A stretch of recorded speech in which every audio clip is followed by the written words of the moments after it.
running, or will he tell us? Are we ready?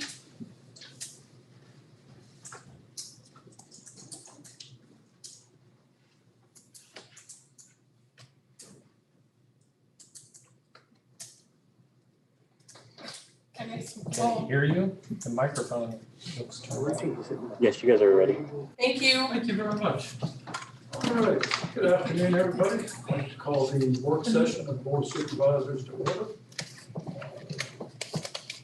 First thing is, well, let's do an adoption of the agenda.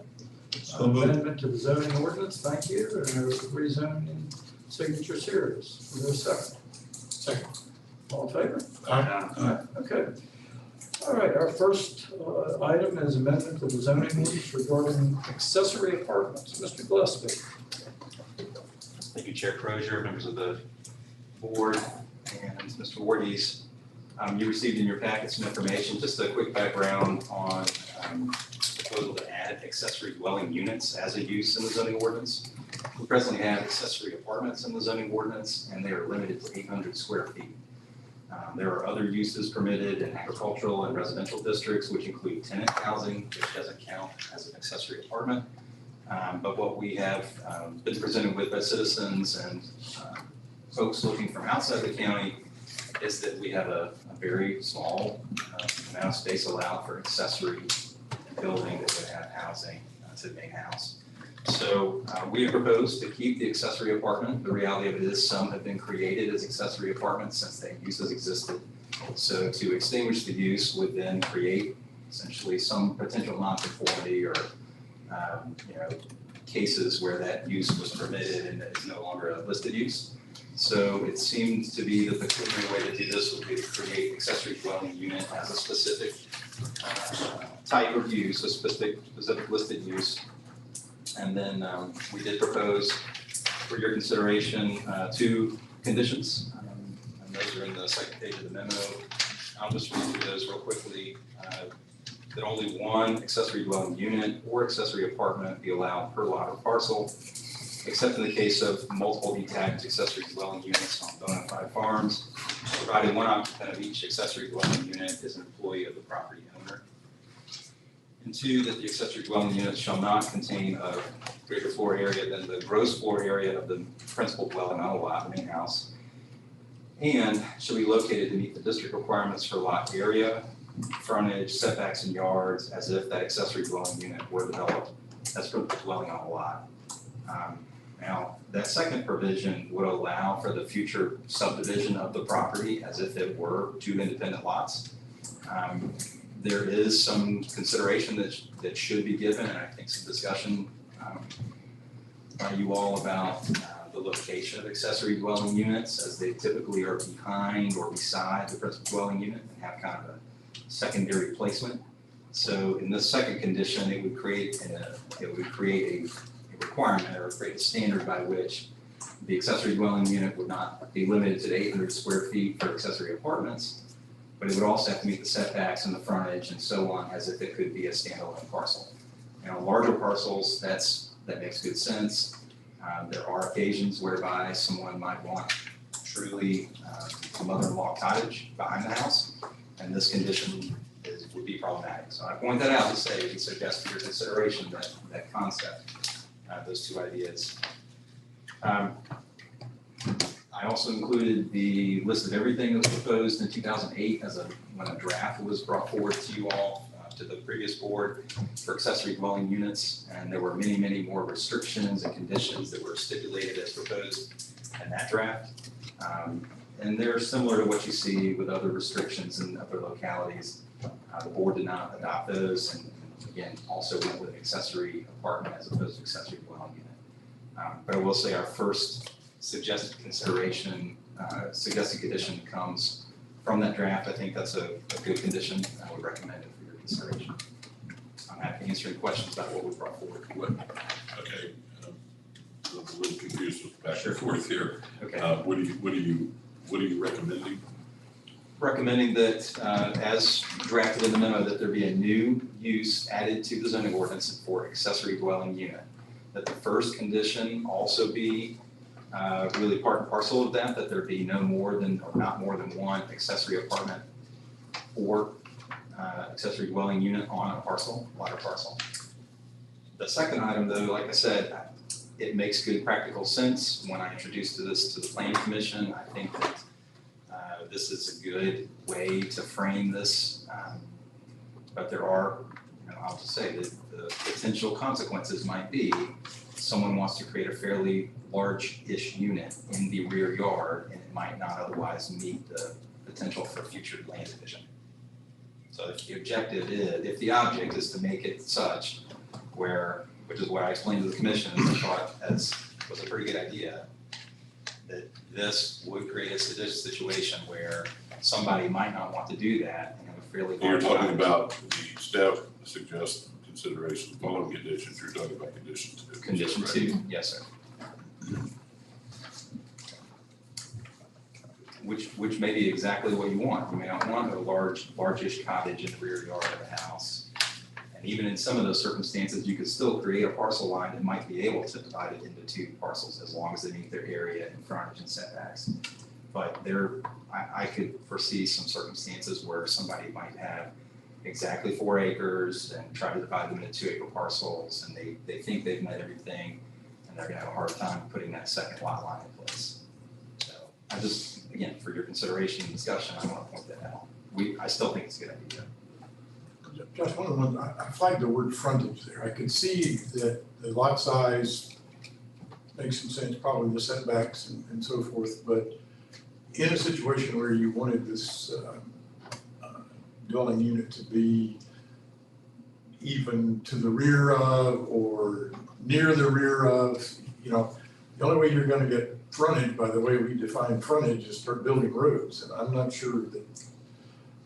So I just question, is frontage really one of the conditions that's practical? Yeah, Mr. White, I agree. I probably should have used the term access, and I would defer to our attorneys, because actually we do use both frontage and access, and I probably should have used access. I didn't have time to actually look up how we define frontage, but as I recall, it's Well, Frontage is pretty actual, narrow. it is, it's physical frontage touching on the road. well, but it's been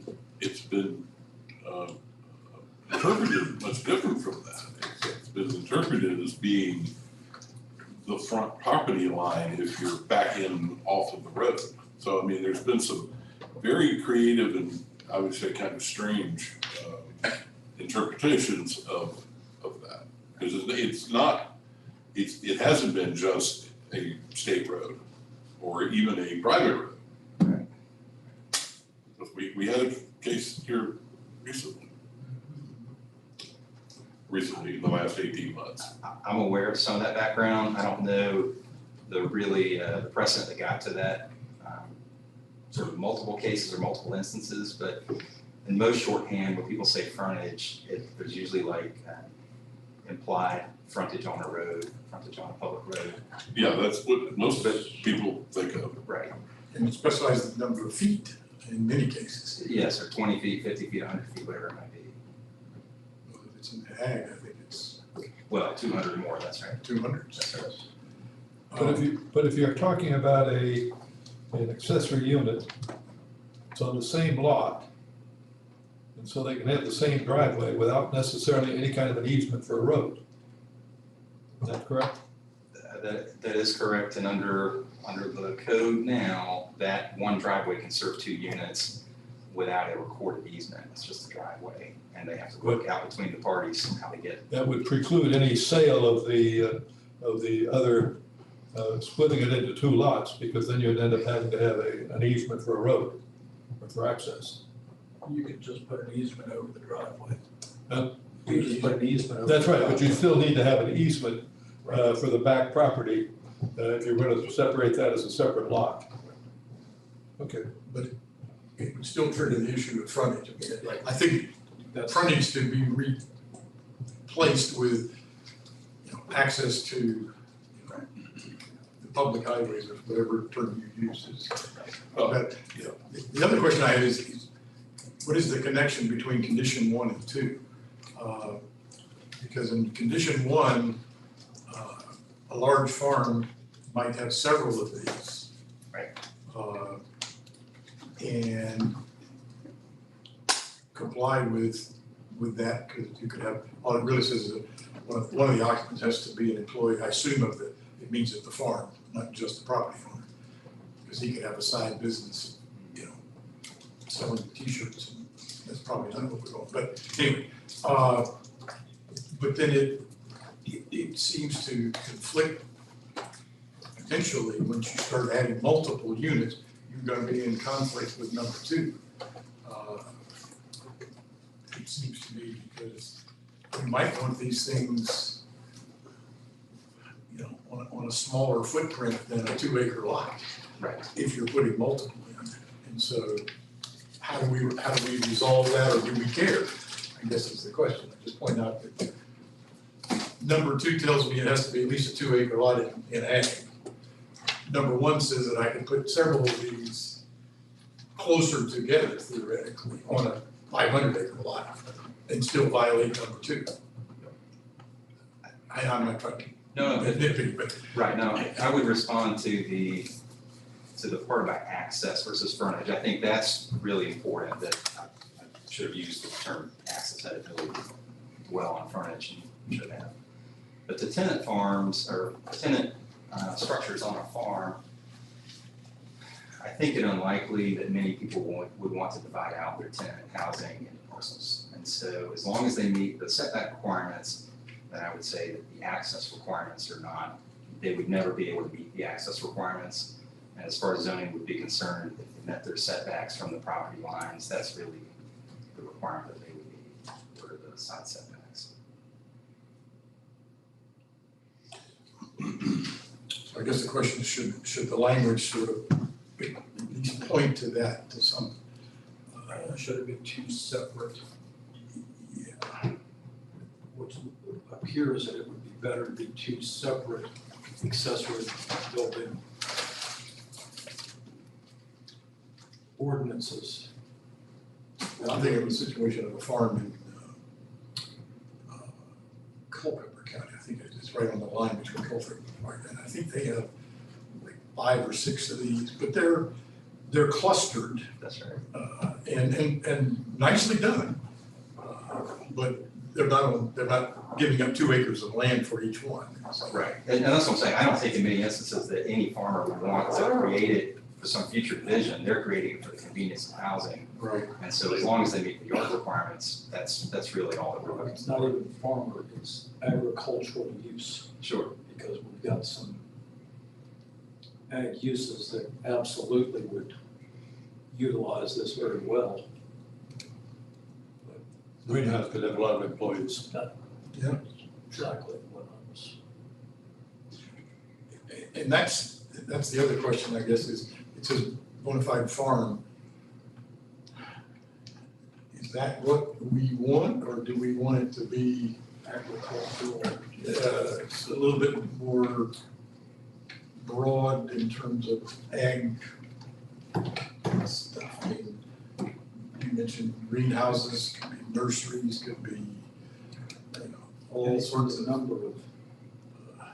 things. I mean, I don't know how much we want to open it up. That's really a question, not a suggestion. So we're saying that all farms are agriculture, but not all agriculture is farms. Is that? Well, that's one way that this can be viewed. Yeah, exactly. What if you had a bona fide farm and they wanted to put a structure in, not just to house one individual per unit, but multiple individuals in that unit? It's maybe for migrant labor or whatever. It is permitted. That As is a permitted. tenant housing, yes. But would that be considered an accessory dwelling? No, it's well, it's an accessory dwelling for tenant housing, in which case, if it's a bona fide farm, they could have multiple accessory dwellings. But then your square footage could be larger than the main dwelling then. Well, that's right. Well, that's a great point. You could calculate that 2 ways. You could calculate each individual building, or you could calculate all of them collectively. It seems to me that we have, to my way of thinking, we have 3 different areas here. We've got tenant housing for an agricultural enterprise. We've got the mother-in-law cabin, which is what we've currently got. And then we've got this third thing, which I thought we were gonna call accessory dwelling. Seems to me those are three separate entities. It should be dealt with in 3 different places.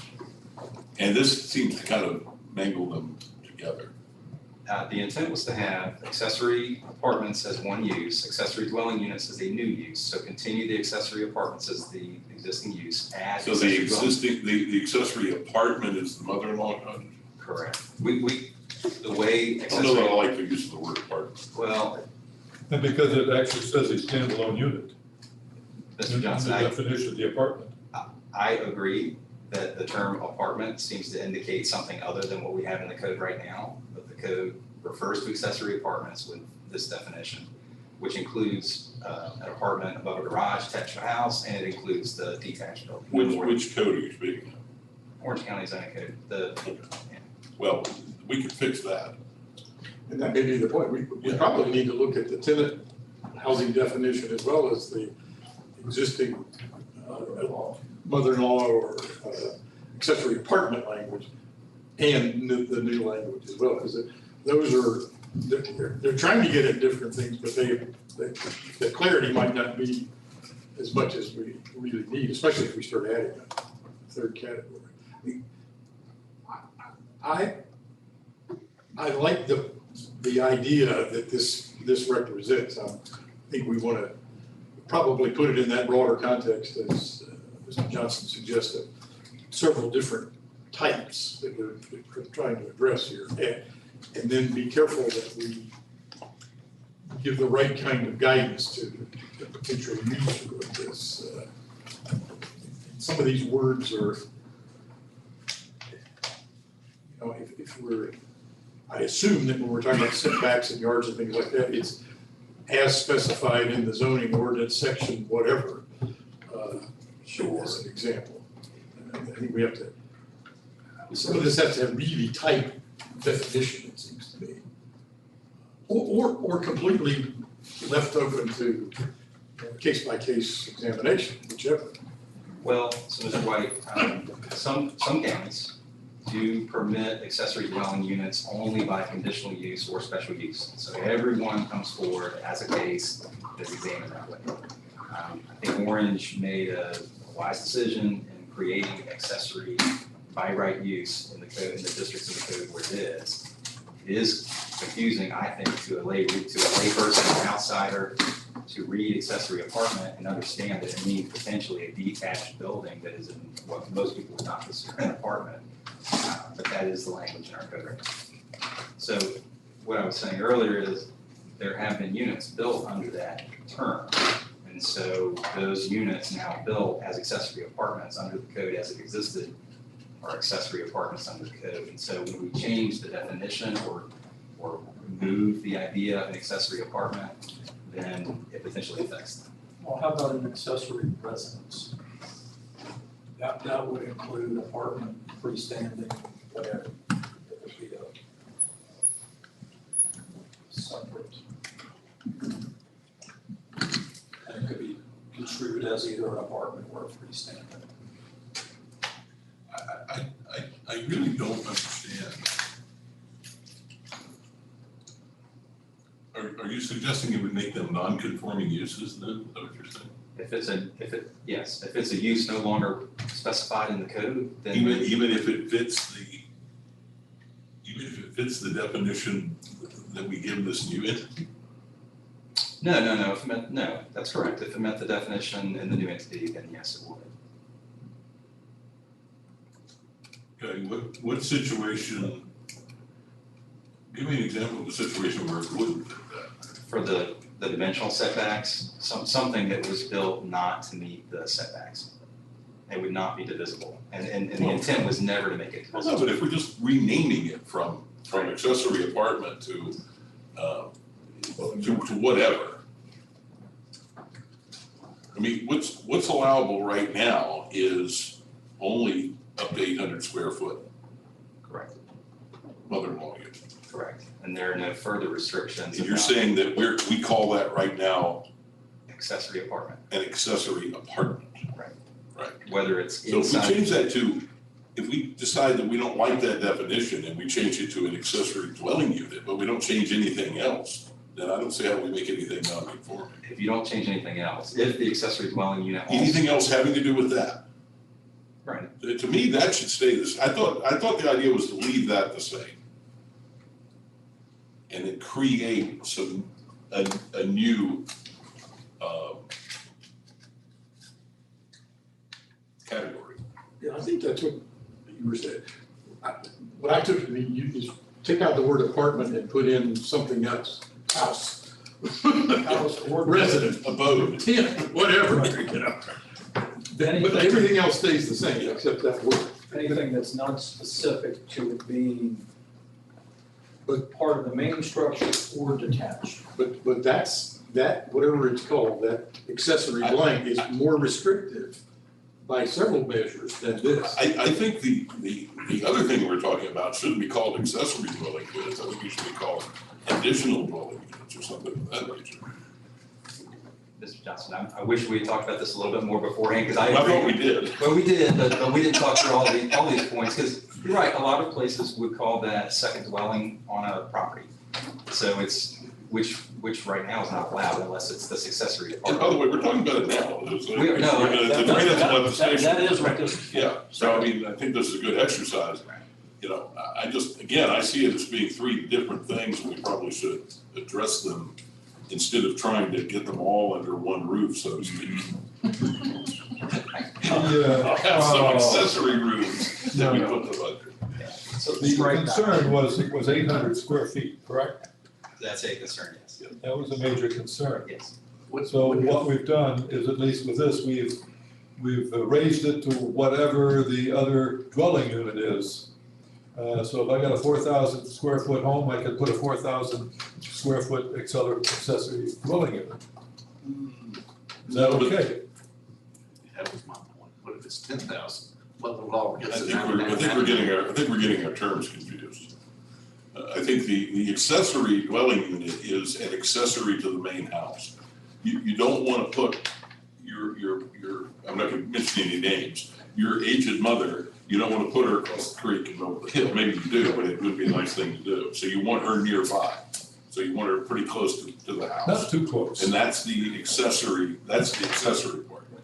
If you own 200 acres and you're gonna go a quarter mile down the road and put a dwelling up, that's not an accessory dwelling. That's not accessory to the main house, unless it's a tenant house, and that's the third category. Because what originally, brought this up is why would there be a limit of 800 feet? And it makes sense if you're talking about something that is accessory to the main house. Then it makes sense to have that, I think. I don't think there's anything sacred about 800 feet, it can be 1,200 feet. But something that is. Something accessory. that limits the size. But then have the ability for someone to build a larger house as a guest house or something like that on another piece of property. I believe, and I don't want to misattribute this, but my understanding is that a single wide manufactured home at 750 to 790 square feet did not meet the 800 square foot cutoff. And the idea was not to facilitate a double wide. And so to basically have some sort of limit, and they looked at a limit for manufactured housing with a single section versus a two section. That's how the 800 was, right? That's my understanding. Mark, you raised a question that's often been a little bit of a puzzlement to me. We have this written in the zoning that basically says there can only be one dwelling unit per parcel. Right. And if the parcel is an acre, it sort of makes sense. If it's 1,000 acres, it causes me to be puzzled. And so I'm not so sure that we shouldn't back up a tick and think about that. Because if you take the condition, your condition number 2, for example, that says if you put a second one on that 1,000 acres, and it's got a lot size that's big enough, 2 acres or an ag, and it has access and it has setbacks and it's got room for its own well and septic and the like. That's the other difference with the accessory apartment. It can be served off the same well and septic. Then who cares? And so there may be another, I don't want to make this any more complicated. There may be another element in it in terms of getting at what we are really trying to do here. I mean, I could even see that one of the requirements for an additional dwelling unit would be that it would have to be a minimum distance from the main dwelling. Yep. And this would kind of go toward your idea of it could be subdivided off at some point. But also that there would be a limit to, like, you can have one of these for every, 25 acres or whatever. I mean, I'm just throwing that out. Or I'll make it even more complicated. Up to a limit of so many per, parcel. Or you could do a cluster development to get to Keith's point, for example. If you needed a place for 5 families, let's just say, and you did it according to the cluster concept, you wouldn't put those on a couple acres each. You would do it, you'd design it differently. Well, but that would be I would think that would be under the tenant, the tenant heading. Yeah. So it sounds like we need to have 3 distinct areas. Would those areas be somewhat decided upon the acreage involved? You could establish density based on basically a density calculation of 1 per, if it's 25 acres or 10 acres or whatever it may be. So you could establish density. I wasn't proposing that. And right now there's 0 density cap on tent housing other than the number. So whether it's 1,000 acres or 25 acres, you can have about 7.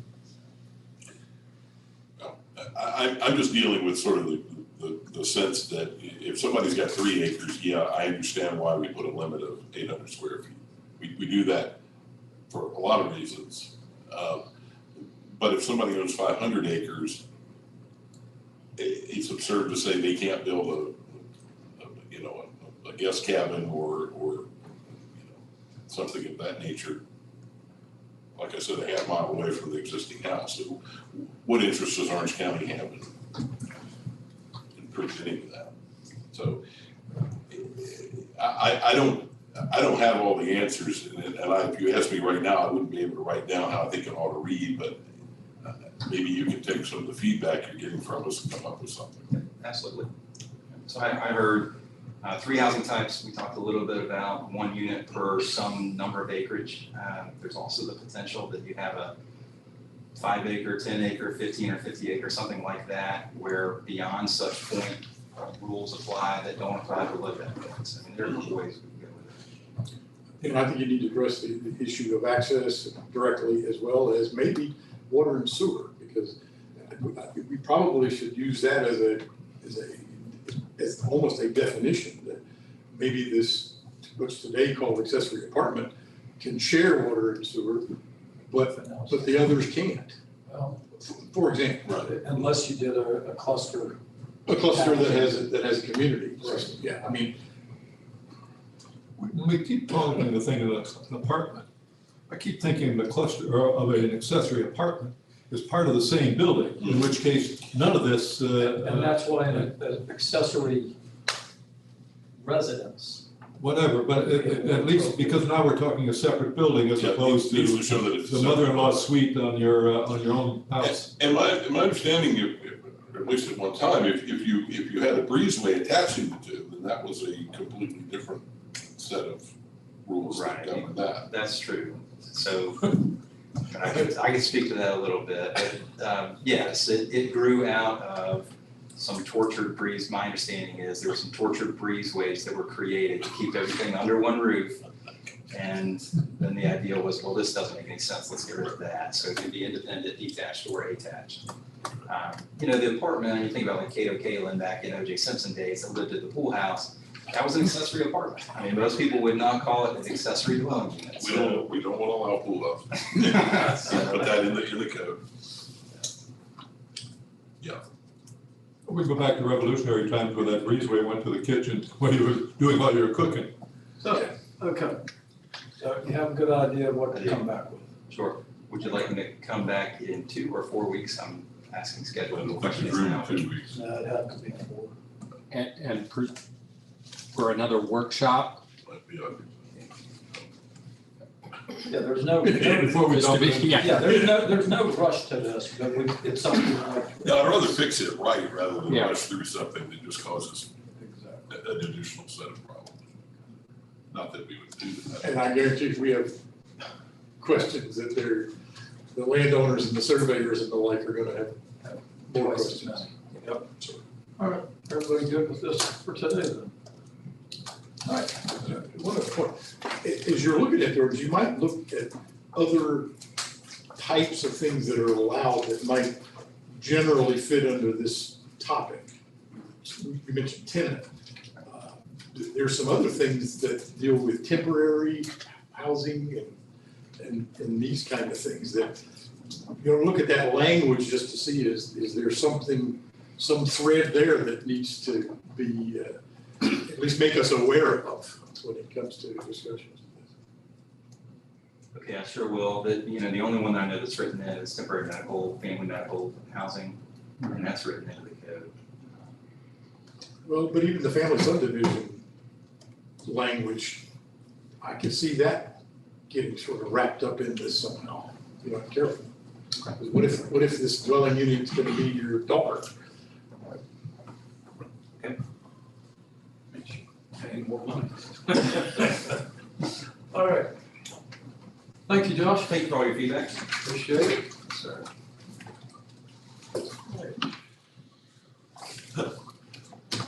So next is Josh. I can sit down and stand right up if you would like.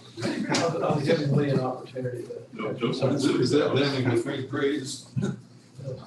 All right, the next one is signature series. Josh. Thank you, Mr. Chair, and members of the board. We have brought some information to you for your background reading material on the development of this zoning action to this point, the previous zoning cases, and then really since 2008 to present, the idea of revisiting the properties as they were adopted originally. So I can walk through that a little bit, but really there are multiple issues involved. Some are related to physical effects, some relate to transportation effects, and some relates purely to phasing and not wanting to see commercial properties undeveloped when residential properties develop behind them, to take advantage of the earlier part of the market, but having vacant land.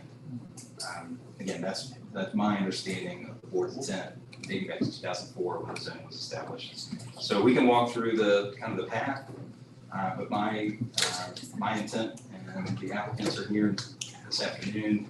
My intent this afternoon was just to bring to you that they are here, and that the next step that we suggest is that the case be discussed at the application review committee with the technical members present, as well as the two board members present, that could ask questions of the technical agencies that they may not be able to ask except by correspondence, which slows the whole process down. So that's our suggestion for the next step. However, the applicants are here to speak to any of the substance in the proffers, both original and revised, and any substitute for the timing and the phasing, which is one of the key points that's proposed to be changed. Okay. Real quick, is Sandra attending or not? She was going to dial in. Do you know she's there? Sandra, are you on the call? Yes. I am.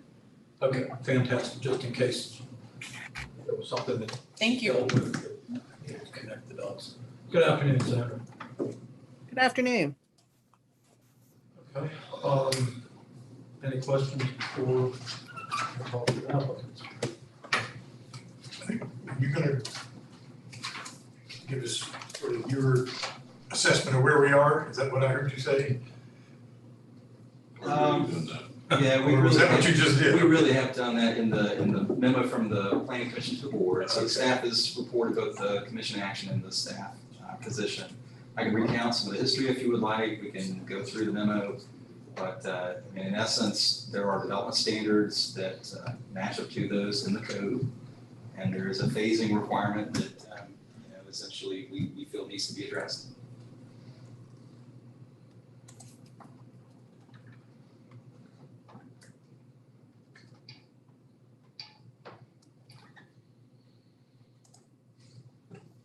Obviously, I have a chicken and egg here. Which would we like to go with first?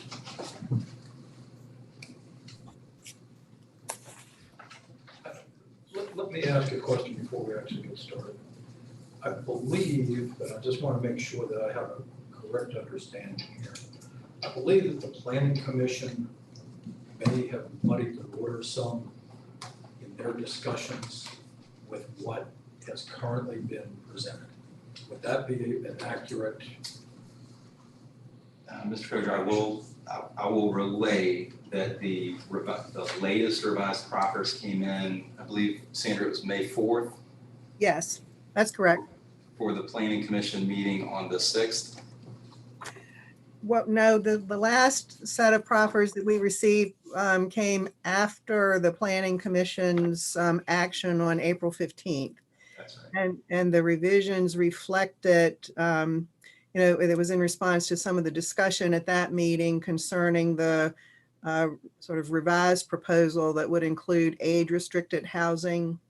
And that restriction had not been included in the proffers previously submitted. So the Planning Commission took their action based on the expectation that revised proffers would be forthcoming, that would reflect the inclusion of age-restricted residential units. And what was the reasoning behind putting the age restricted in there? It's my understanding, and I'm sure the applicants can speak to this, but I think the primary rationale was to reduce the impacts or anticipated impacts on the public school system.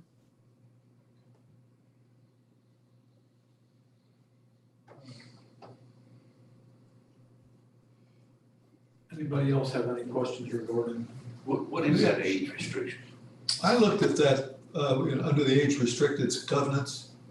I looked at that section 36-96.7. And I'm not sure I understood it. And that's one of the reasons that I wanted to get a little better understanding before we. And I'm not sure that maybe Tom isn't the one who can define that for us, what it means and what it doesn't mean. Which one are we talking about? This was 36, Virginia section 36-96.7. And there's things about some 80% and some, and there's a bunch of sort of ifs and ands and buts about it. I'm still looking for what page were we on? We're on page, 15 of that package. 268. One page away. we're on page 2 of their most recent proffer statement. Bulleted item 4. Application materials? This was attached to Sandra's memo from the planning commission action and resolution.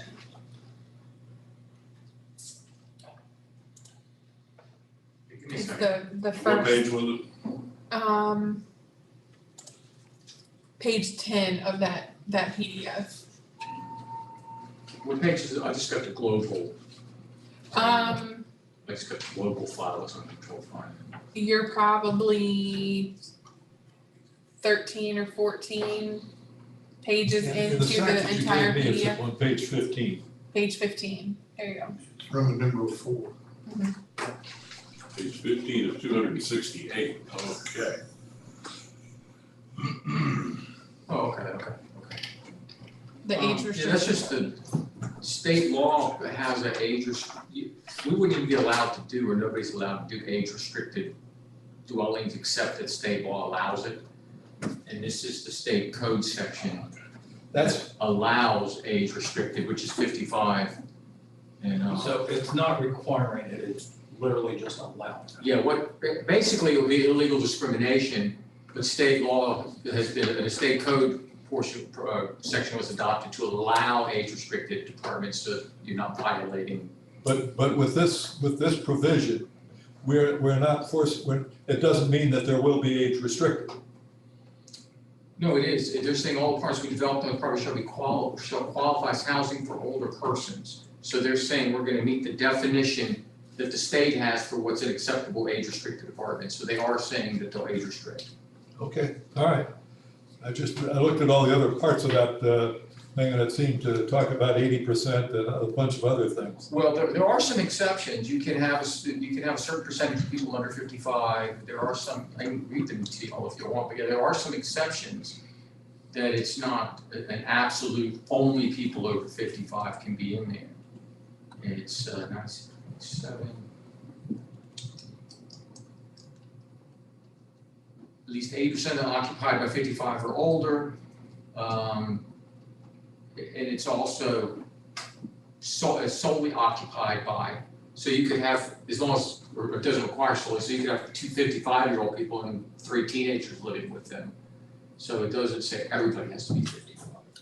I guess I didn't read this to say that, that was what they were proposing, because this says that all apartments, all apartments to be developed shall qualify. That doesn't say that they're going to be restricted to. Those are. I mean, I agree. I think the language should be tighter. I'm not disagreeing. I think the Okay. language should be tighter. I mean, if we want to make it age restricted, it needs to be tighter. The language needs to be. Thank you. Yeah, if you wanted to lock them into 55 plus, I think that language needs to be tighter. It would have to say all apartments will be restricted to 55 plus, but that's not what it says. Okay. Right. Which is, I don't think that's not what they're proposing. No, okay, I'm just, All right, any further discussion before we let the applicants talk?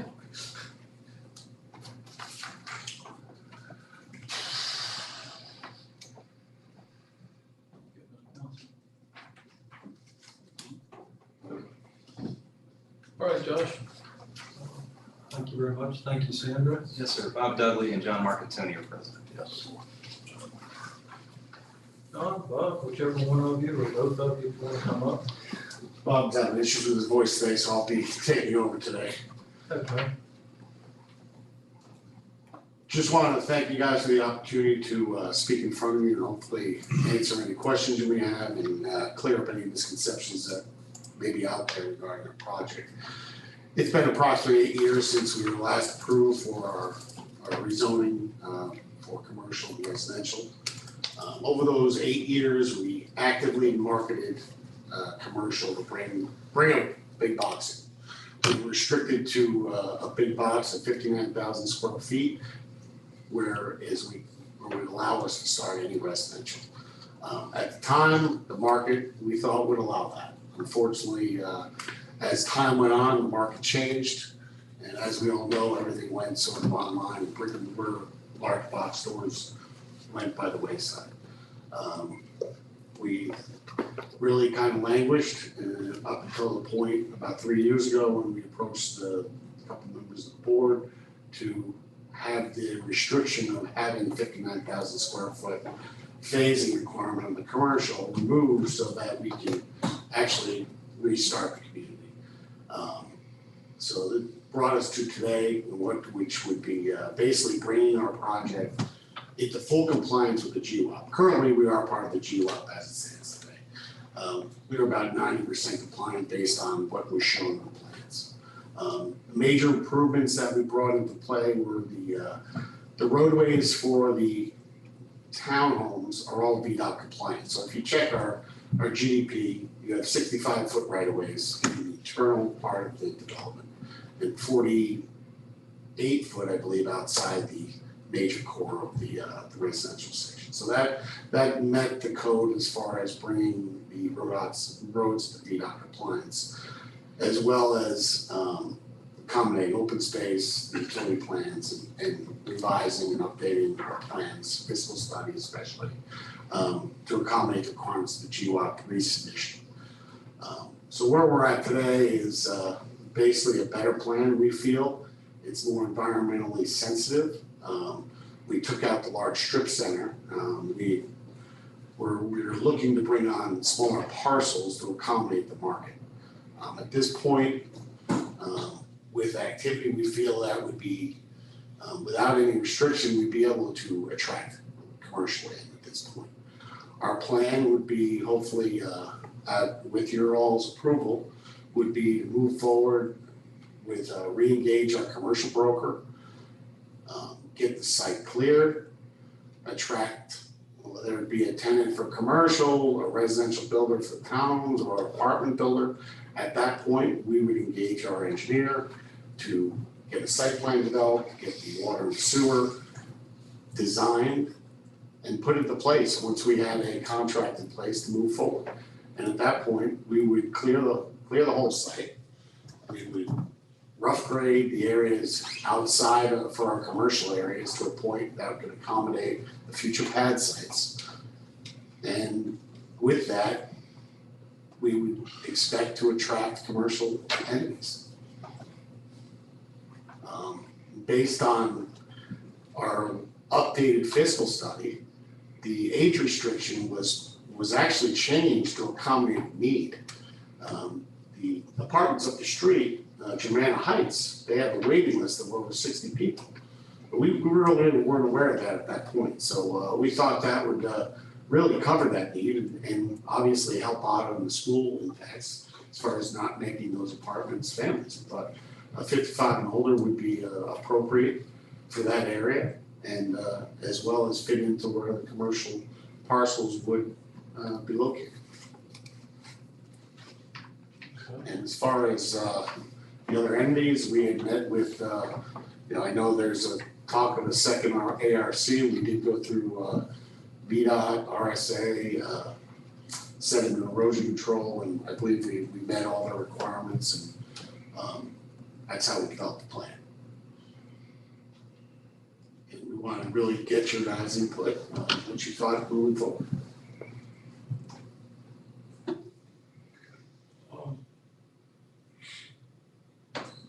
Question from other board members? Quick question for you, the apartments, where would they be at? We provided a concept plan. I'm not sure what page that is on your package.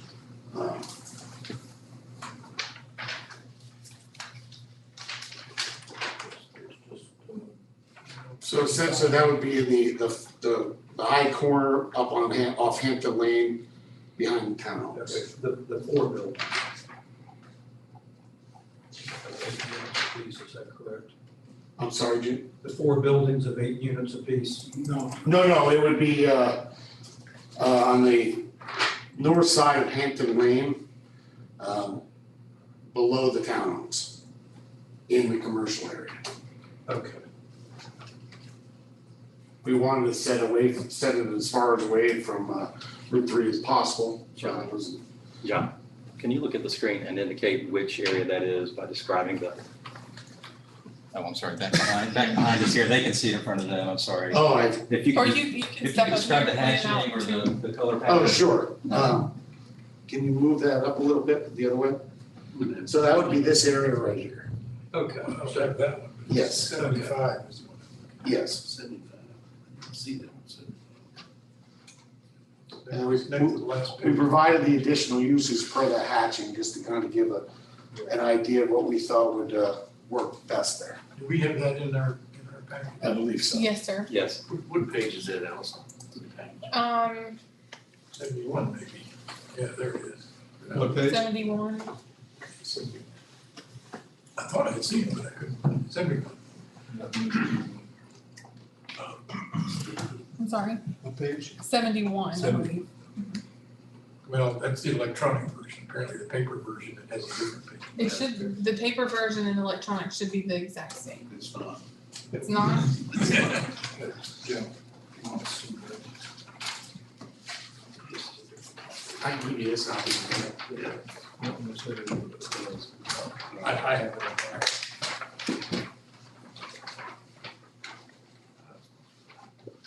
Will you bear with me just a second? I'll get you a number. And how many units are you proposing in that age restrict? Have you given us? 100. Okay.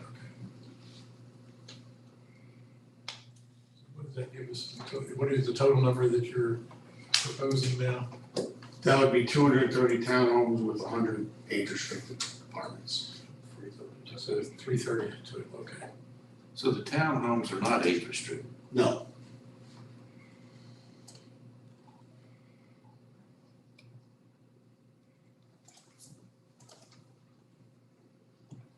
When this was approved in 2013, it was with the understanding that you do the commercial. And now, it seems to me that what you want to do is simply remove that restriction, so you don't have to do it. Well, we still, our intent is still to do the commercial. Well, that's not It the would- same thing. The road to hell is paved with good intentions. Why should the county give even a moment's thought to taking off that restriction, when that was basically the linchpin I would go to 186. of your proposal in 2030? Because there's no market for a big box. But that's not our problem. Well, this is, I would think this would be a partnership with the county. No, it's not a partnership with the county. No. You're a businessman. You're looking to Sure, develop. no, I You're understand looking what to you're develop saying, your property. but what is the? We're the Orange County Board of Supervisors. We look out for the best interest of the county. Absolutely. In 2013, the decision was made that with the commercial component, that was in the best interest of the county. What you are now suggesting to do is take that out. So all you're doing now really is just residential. No, not at all. It just changes, it allows us, it gives us conditions to bring in commercial. When you set the bar so high that you're not able to bring, we agreed to those conditions back in the day. However, the market has changed substantially. And we are really held to a standard here that we are unable to attain, which we're just trying to bring in that commercial, whether it be a. Well, there would certainly be ways, I would think, that we could change the standards theoretically. If there's been some cataclysmic change in the way brick and mortar businesses, the market there. But to just essentially sideline that requirement and allow you to go build all of the residential, why would the county want to do that? Well, we've been paying commercial taxes for quite a while now. And I think in good faith, we've shown that the effort was there to meet those requirements initially, even though the market wouldn't allow it. I mean, granted, the fear of what is the negative of not having that restriction in there, where we would be losing quite a large revenue stream by not doing commercial. And for some reason, there's a thought that we're just wanting to do residential and leave our half of the property vacant. That doesn't make any sense, because we have to invest quite a bit of money to put in the infrastructure, just get water and sewer. We have to, road improvements in and out of the site. And for us just to do residential really doesn't make much sense for us, because it's a complete, financially it would make sense. We'd still be paying taxes on a commercial piece that would be unsightly and would make our property, I wouldn't call it a success. It's nothing we've ever anticipated doing. It was always be a commercial and a residential use. I've lived behind that site for 20 years, and we need restaurants. We need more commercial out here. Since Walmart came, there was nothing. I mean, this was really what generated this project, was the brake commercial out there. That corner of 708 and Route 3 is such a highly trafficked area amongst our residents that it's a great spot for whether it be a Chick-fil-A or a Wawa or something along those. And we had that interest. We just couldn't do anything because they were in a 59,000 square foot acre. So at the end of the day, we either had to bring a Lowe's, who stopped building. We were looking at Harris Teeter. They didn't want to compete with Walmart. So we attempted every large anchor we could possibly contact to meet the county's requirement in good faith. And that is why we came back and asked for our government's help in helping us set the conditions so we can be successful. But unless I'm misunderstanding it, you didn't come back saying, let's change the commercial component because bricks and mortar requirements have changed. What you're doing is sidelining the commercial indefinitely. Absolutely. We're adjusting to the market. Say again, Your interpretation of the condition from the original rezoning was that there had to be a big box store? 59,000 square foot big box or commercial store. John, that's very different. It didn't say it had to be a single 59,000 square foot store. It I had think to what be- it said, I don't have it in front of me, and I don't recall it, was a cumulative square footage of. You had to have a certificate of occupancy for 59,000 square foot. That's So still not the that's- same thing as one store. Well, That that could could be- be very difficult to bring in. It could be 10, 5,900 square foot stores. I just want to make Sure, sure. I guess you could view it like that. I guess in realistic practicality, it'd be very difficult to have 10, at that point, we couldn't get to that point. Are you saying without the big box anchor, you can't bring in the smaller commercial? That's correct. The one. Well, there's The two of them are. a large amount of infrastructure that has to be put in place. And with a larger anchor and or builder, that would accommodate the rest of the work. To bring in a 2,500 square foot fast food restaurant, we'd have to basically develop a 75-acre site to accommodate that one small store. Which makes no economic sense. Well, that may be, but that's not, on the one hand, you're saying the county ordered you to have a 59,000 square foot big box, and then on the other I'm hand. not saying that at all. I'm saying that was agreed to back in the day, but we are coming to the county But it wasn't for relief at this point. Otherwise, I'm sure the county doesn't want to have a site that sits vacant out there and just take taxes for however long.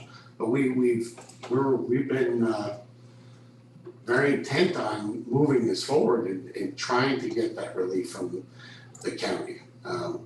Well, I guess what would be the fear of not having that restriction in place? To the county. What's the point of having the restriction to begin with?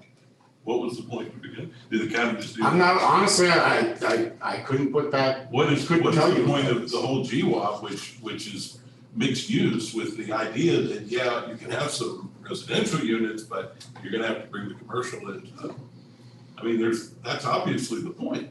Sure, and our intent is to bring. And this new, I mean, you know, it seems to me, and I haven't read this thing from stem to stern, but it seems to me that what you're asking us to do is let you go ahead and develop the residential and maybe sometime or another some commercial will happen. Oh, our plan would be to invest heavily in getting the commercial area ready. I mean, so we could bring in those tenants.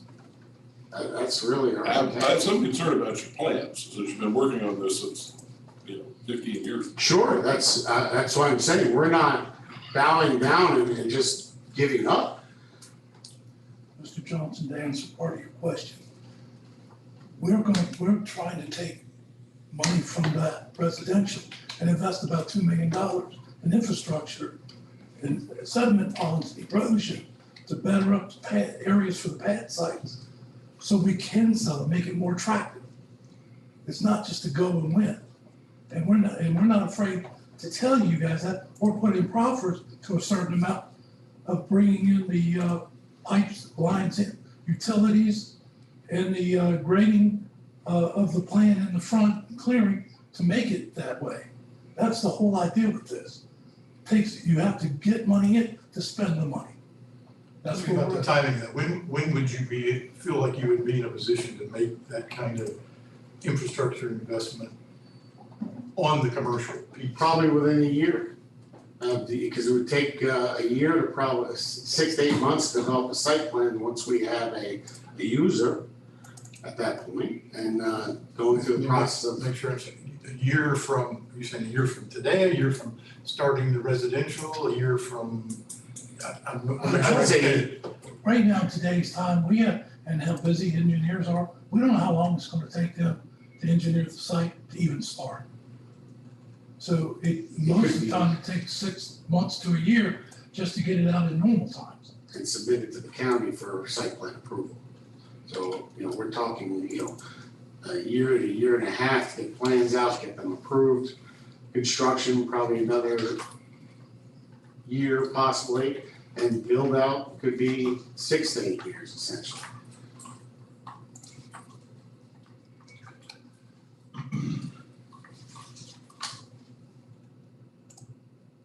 Mr. Frank? Comments? Questions? No.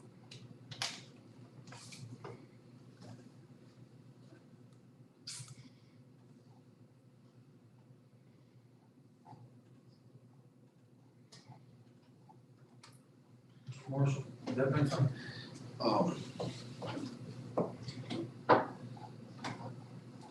I take it this COVID has changed the dynamics as far as commercial side of it. And, I don't think we've seen the last of all the changes it's gonna make. that's the concerning part. It may be even worse. And, you know, there's quite a concentration of housing in that area already. And you're basically saying, commercial's not interested in coming yet. Will another 230 houses make that difference? Will that push you over the I threshold? wouldn't say the interest is there, it was well, and maybe I misspoke at saying big box, but that's what we were anticipating, finding an anchor to bring in to meet those requirements so that we can restart the development. Essentially, we had many different tenants coming to us looking for parcels. We just couldn't put that out there for a smaller sized parcel, just didn't make financial sense for us. And I guess that's part of my concern. No, go ahead. Your conversation here, but I'm trying to piece together the logic that says, one of the reasons we didn't do the commercial to begin with is because we couldn't attract a big box. And now you're saying that if we invested in a lot of infrastructure, we still don't think we can attract the kind of commercial that we were originally proposing. I mean, No, I don't think. Not that at all. We expect to attract that commercial. It just won't have to be a large strip center type setup. We expect to have different parcels as shown in this scattered around our 30-acre commercial area alongside the apartments. What type of commercial are you looking at, Tom? Just to throw something against the wall for us. Royal Farms was one that was interested. A bank was interested. We had Publix, you know, they were just kicking tires, but as far as more interest, we had a local restaurant out of Fredericksburg. Unfortunately, I don't think they're around anymore because of COVID, but those type of establishments right now. But we feel with us clearing and getting the site ready, once we start work, that is gonna attract. Were you looking at any office space? We're all. Absolutely, we're looking at medical, like possible urgent care. At one point, we were looking at UVA, but you know, from what we hear now, your UVA is looking up the street to the larger development following us. But we're open to. We're also trying to. Office, medical, really in the different areas that we show to accommodate those. Yeah, we know there's a need for a hotel in this end of the county. There's a spot for that. We just gotta get them attracted, you know. You know, we kind of was hoping the economic part of the county would be sending us leads that we could follow up on. That hurt one. Does Walmart hurt as far as maybe, lack of a better term, sucking the air out of the room because for other businesses want to come in and compete with them? In some instances, like a Harris Teeter, they were interested before Walmart came. They were. We were trying for our first rezoning before Walmart came. So it would have been a possibility we would have had Walmart, but at that point, it was a different climate and no growth was a very big issue. Do you know the approximate acreage in this chart that you have up there now? You've got 4 different areas identified by markings and hashes. Do you know the rough acreage? Each hatched area is approximately 10 to 15 acres. That front corner where Route 3 and 708 are, that's probably 8 acres. The rest run 12 to 15 acres. Approximately, there's about 30 acres in the front, so. And 48 in the back. 45. including the open space. Yeah.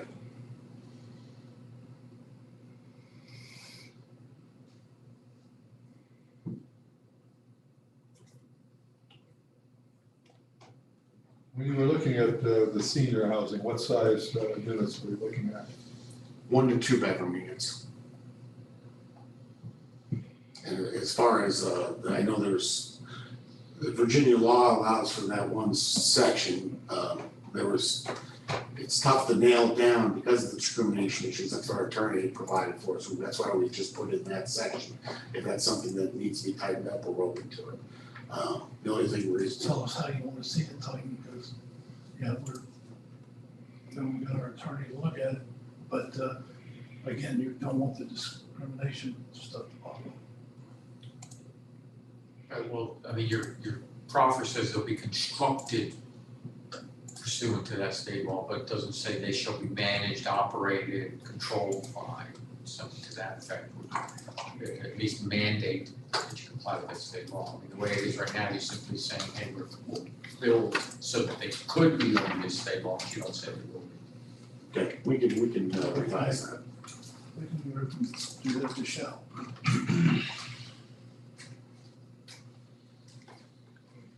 I know when this was originally approved, the county had a large desire for cash proffers. And there's still one in this one. I know, and sounds like it would be more useful to have you invest that $300,000 in commercial than anything else. That's just my thought on it. May I ask, what would satisfy the board to prove our intent on the commercial end of things? The plan, I mean, I would think $2 million in infrastructure throughout the whole thing would, and utilities would entice the fact that you think we're going forward and not just leaving it blank. Is there an approach where you would, I don't know what your plans are in your business, but let's say that there was a single developer that wanted to build all of the townhome units. Is there a way to strike a deal that transaction would generate enough cash for you to put the infrastructure in place for the commercial piece? It would have, Such so that, many units would have to be sold before we'd have enough cash to do that. How many? We got to calculate, I don't know off the top of my head. you say sold, you mean constructed and ready for occupancy? Yes, So you're talking quite a few years before you I don't think would so. turn the first shovel full of dirt for the commercial. No, so what we would look to do, with our site plan in conjunction with, let's say we had a townhome builder or an apartment builder at that point. A site plan would be submitted that would accompany the whole site. So we wanted to have that whole site to a point where we can grade it, rough grade it to, and have that ready at that point. Whether, that would be something we can talk about as far as to what degree, but, getting separate pad sites, we wouldn't want to put separate pad sites out because we don't know what those pad sites would be at this point. So we want to get to a point where the elevation's right, where it wouldn't be that hard to bring in that pad site and develop it. The erosion situation set. Stormwater management plans would be in place to accommodate the whole site. E&S would be in place for the whole site. If need be, we can stub some of the entrances. It really, to what degree, is something that we can discuss.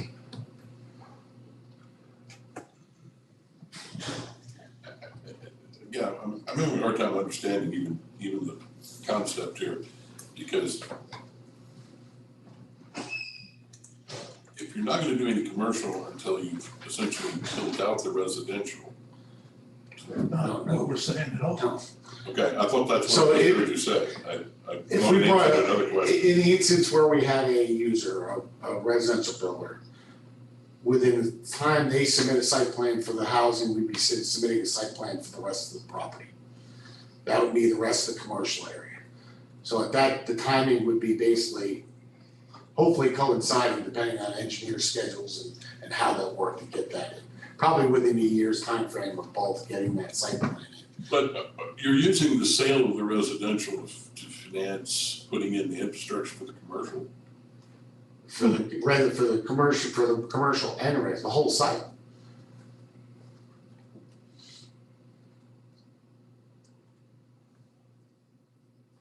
It's a year out just to get site plan approved and probably another year to get infrastructure cleared, graded, and ready for, whether it be pad sites for the townhomes or pad sites for commercial. So you're gonna sell some chunk of the residential to some builder.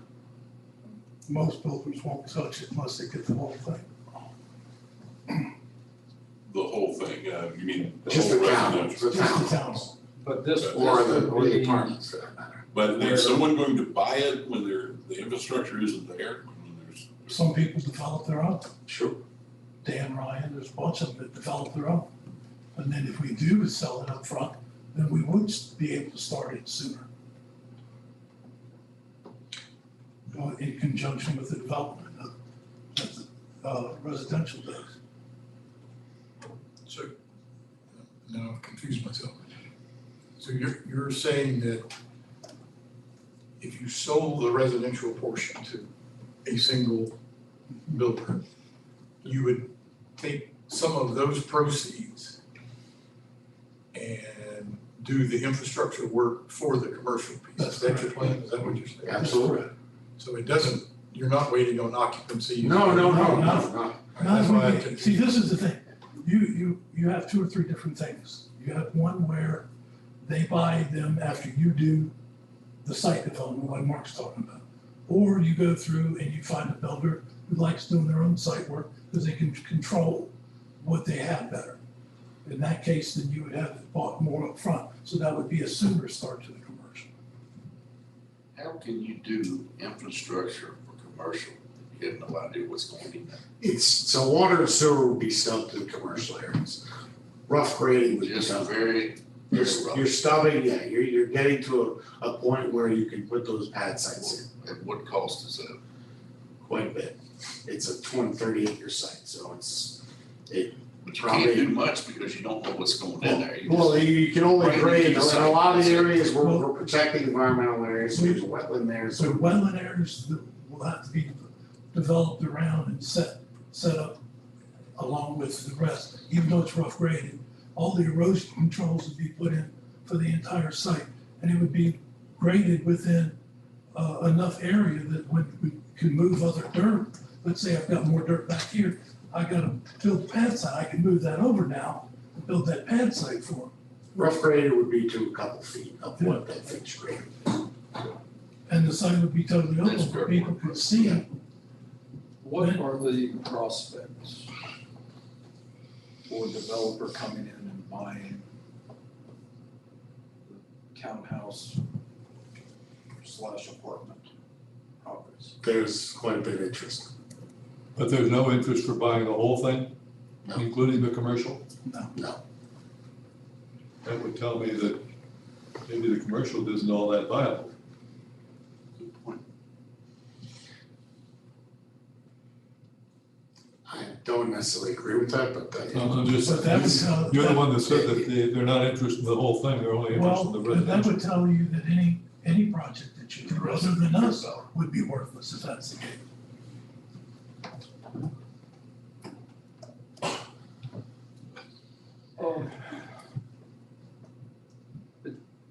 Is this something that the planning department could sit down and work with these gentlemen some to bring a little more substance back to us? I mean, I don't think so, okay, I'm just, my opinion. I think it is what it is.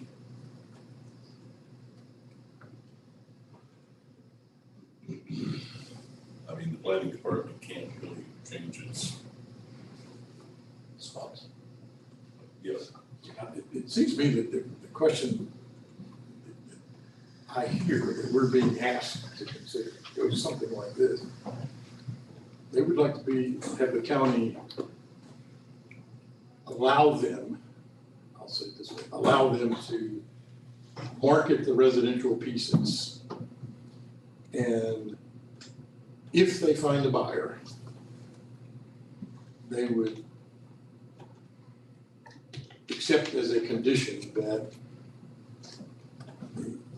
some of the proceeds of that, maybe a significant portion, would immediately go into the infrastructure development for the commercial piece. I don't That feel seems like, confident in that. is that the question you're hearing? And that's the question I'm saying that somebody else isn't willing to buy it now. well, yeah, I mean, that's certainly the issue. I mean, we've already got a lot of housing down there in terms of the supporting the commercial. I mean, you're almost at the point where it sounds like the commercial is in the way of you being able to proceed. Just that large requirement. That was. Otherwise, you'd see a lot of commercial entities popping up and down Route 3 at this point. We have a pretty centralized location, and as you said, around a lot of other residential as well.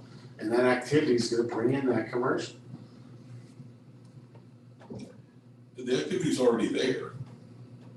It's not seen though from Route 3.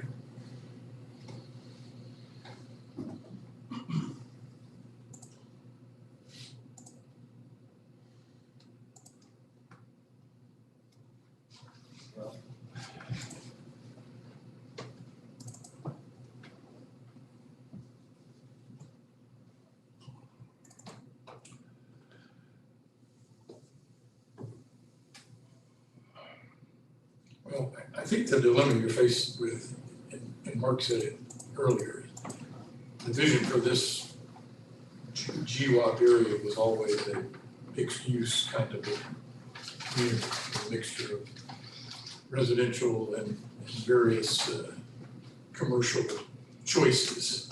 Live, work, and play. The live, work, and play kind of concept. And the problem with your plan is that you have quite a bit of detail and thought put into the residential piece, including a new age-restricted piece. And, you know, a piece of property that's zoned commercial that has at best a lot of uncertainty associated with it, at best. And you can't have a mixed-use development without that commercial piece.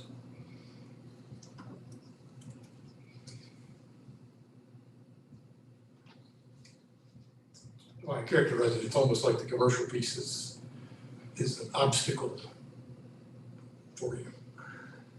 It's been an obstacle. For the 59,000 square foot requirement, that's been the obstacle. How is that, you gotta explain to me how that's an obstacle. Try to find a commercial tenant that's willing to take on a 59,000 square foot space. That was the requirement that you put in, not that. Well, that was the only way we were gonna get approval at that time. That was kind of how we were at, so I'm not, that we accept it and we agreed to it and we moved forward. Josh, can you speak to the 59,000 square feet? Are you conversant enough with the application? If you can't, that's fine. Sandra can speak to it better. I can say it is 59,000 aggregate square feet, as we talked about before. Aggregate, that's the Right, key. that's right. Yeah, so it could be 15,000 square foot tenants. Right, as we spoke before. I mean, that number, talk about, what a grocery store looks like, large, small grocery stores and where they fit in there. You could talk about reducing that number. I mean, there are a lot of things you could do with a phasing requirement for both the commercial and for the residential side. But it is a 59,000 square foot gross, in total number. Right. 59,000 of commercial. Correct. In return for allowing all of the various residential. Right, it's a phasing requirement. When you talk about just selling off the residential, then they're not interested in any of the commercial. If you were looking at somebody who might bought all of it, they might build a little commercial, a little residential, a little commercial, a little residential to in some sort of a step fashion that would, as opposed to having 59,000 square foot of commercial up front.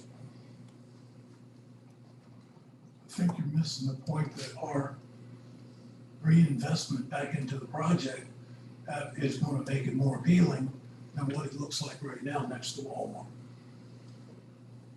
It's not a small investment back into it. If we were wanting to walk away, we wouldn't even be talking about that.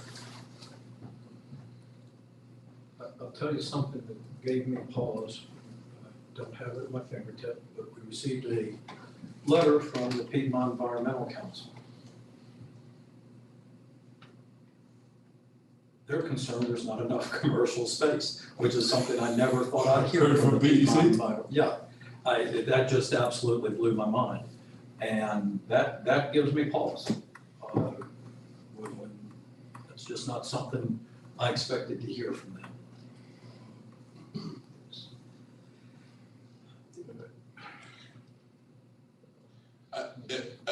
I'm gonna try to put this diplomatically. You're trying to make me believe that you've been unsuccessful in marketing this commercial property for 8 years.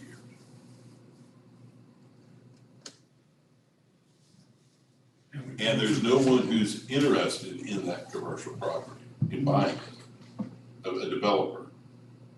Apparently no one interested in buying it.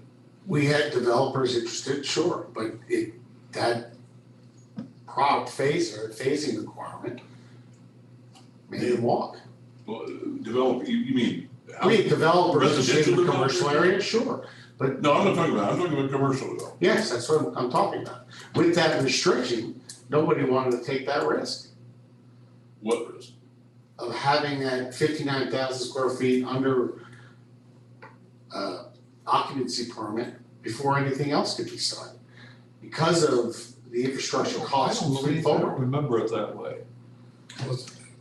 If I would, I pulled up the old proffers, it actually says if they obtained a bona fide CUP, so in other words, if Harris Teeter had applied for a CUP to construct, that was a trigger point for them being able to do residential, so they don't actually have to build the 59,375, you could actually, if CUPs were applied for, that were legitimate CUPs, that's a trigger point for residential. How to define that? Is there a couple sentences there attached to that 59?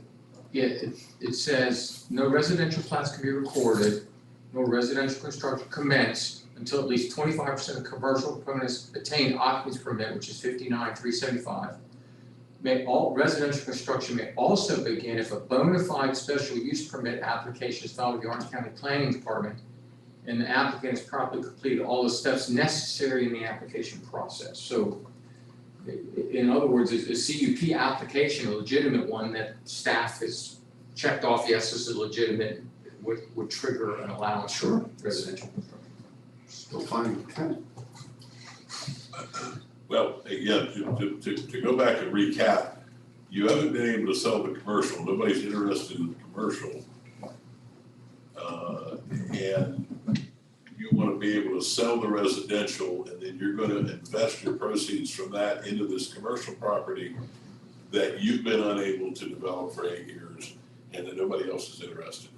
That's not correct. Well, that's what I'm hearing. That's exactly No, what I'm hearing. that's not the case, sir. Because we were going for a larger entity to be able to accommodate that phasing requirement. However you look at it, that's exactly how it happened. But the commercial, there is a lot of interesting commercial.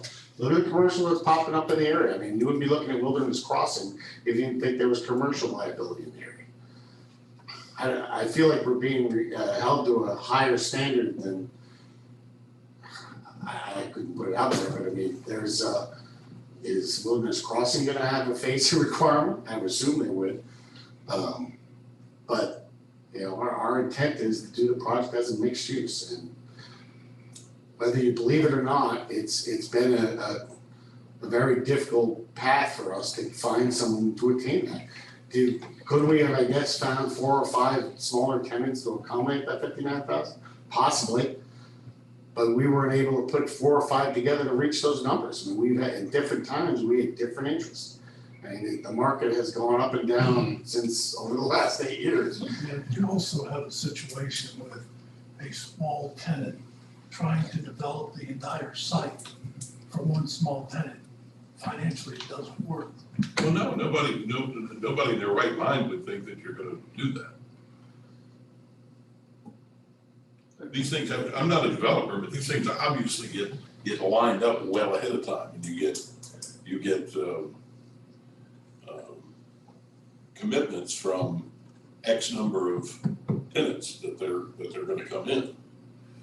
And that's how you get, it's one way you get loans, investors, or whatever, is you've got the commitments. All right. We're going in circles. Yep. All right, at this point, I think we've had probably about as much discussion as we can have today. I don't know if there's anything, Josh, that planning can do to prompt some improvement or something, if you think there's something there. Well, to your earlier question about putting some facts together, we can certainly present some additional information that allows consideration of what a chain grocery store looks like in terms of scale, a chain drugstore looks like in terms of scale, same thing with other independent uses that are not in a strip center environment. So you get an approximation of what the 59,000 square feet would look like. There are substantive investments that would be made, or substantial investments that would be made in that shared infrastructure that we wouldn't have the ability to assess and evaluate a dollar amount on. But they could certainly provide an engineering level cost estimate of what the shared stormwater management ponds look like, for example, and that would give you some facts. That's about as much as we can deliver. Right. Let me just say this, because I've been vocal. So let me be a little bit further by vocals. I theoretically could be open to some kind of renegotiation of what's on the ground right now. But the application as it currently is presented is not it's not even close to being it. And, you know, I don't like saying this is an open meeting, I don't like saying things that are rude, but I quite frankly, what I'm hearing, maybe it's my hearing, but what I'm hearing is a lot of double talk. And, you know, that doesn't inspire confidence. You want to go from having 59,000 required up front to having nothing required up front. And that's just, to me, that's just absurd. I mean, if you come back and say, can we phase this in differently? We're going to change the number of, you know, I haven't heard anything about changing the number of residential units, about revising any of those down or anything like that. I haven't heard anything about that. Or even making them a segment of a residential, no more than that much until you get the commercial. Right, so, yeah, exactly. So, I mean, this is, certainly, I'll be interested in I assume we'll go on to public hearing here before too much longer. But you know, I'll be interested in what the public has to say, but I'm having a really hard time even, you know, taking this application as it presently is, even taking it seriously, because to me it's so obviously it's not a serious application.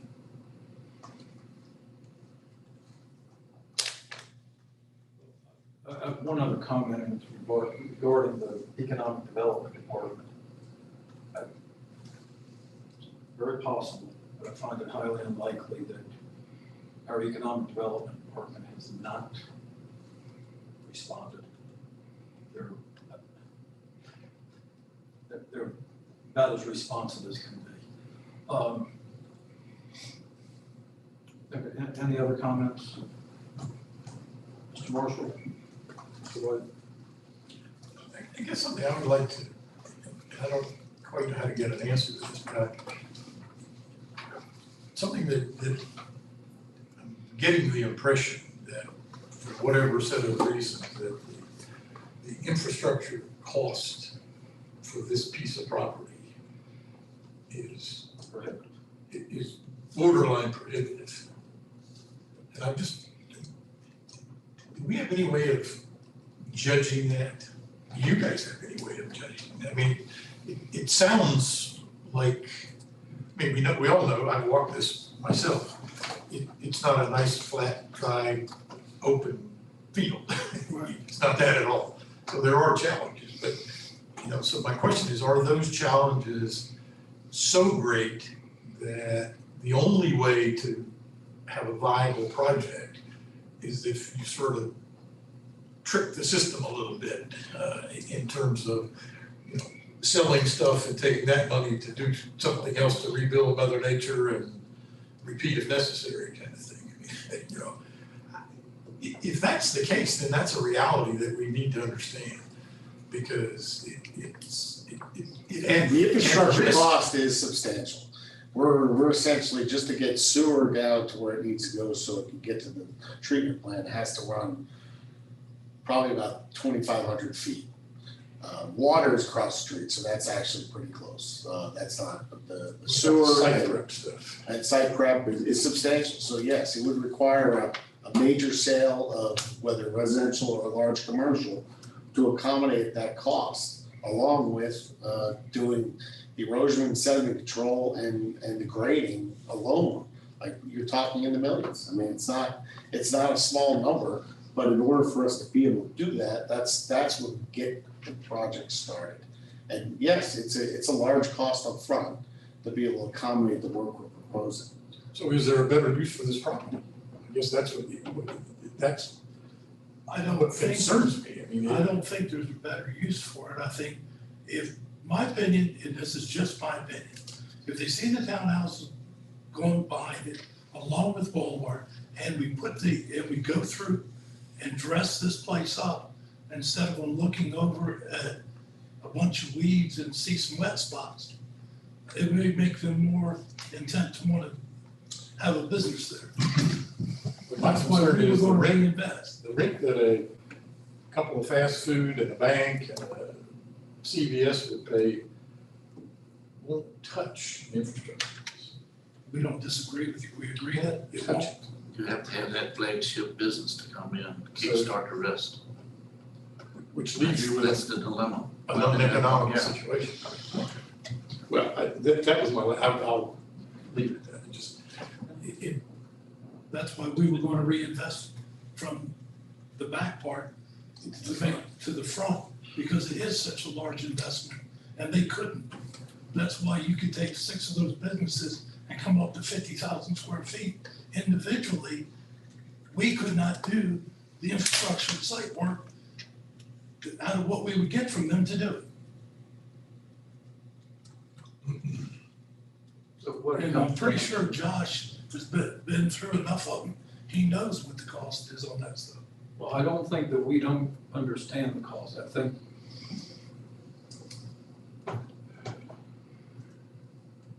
our concern is,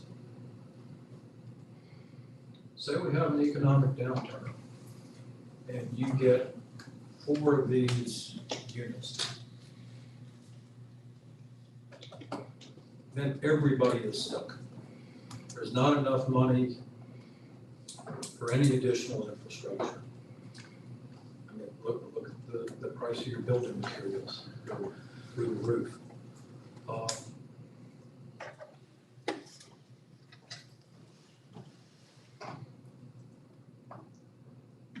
From the current sounds of it, you basically have to get the entire residential sold to have any capital for your infrastructure. Because we're gonna reinvest it back into the, But you still have to yes, sir. do that in order to get any. Okay. All right. Anything else this evening, gentlemen?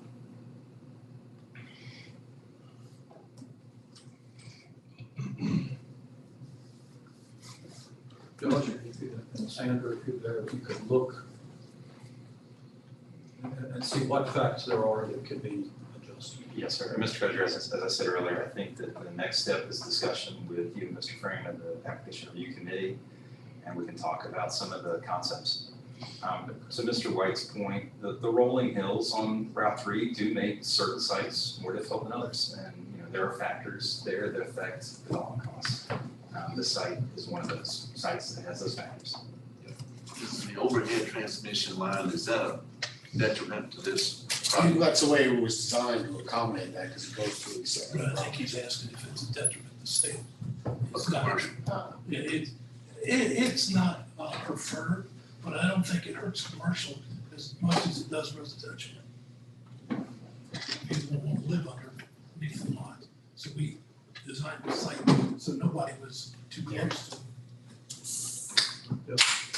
All right, well, let's do that, see if there's anything you're able to come up with that would be more suitable. Okay. Thank you, gentlemen. Thank you. Appreciate it. 15-minute break.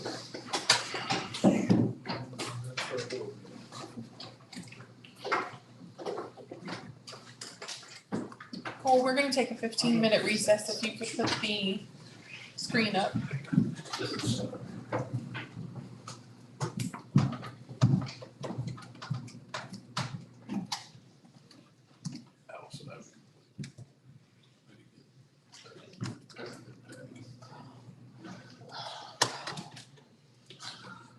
I'll file it with the head of chapter. And the department head of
Electronic devices. Cole, can you resume our live stream, please?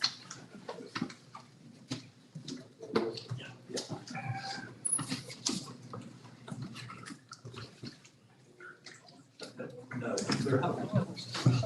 Your guys' camera is turned off.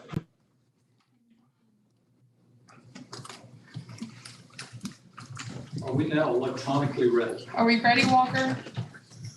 Yes. Thank you. Okay. I'll give you a heads up. I call the Orange County Board of Supervisors meeting to order. Please join me in the pledge of allegiance. I pledge allegiance to the flag of the United States of America and to the republic for which it stands, one nation, under God, indivisible, with liberty and justice for all.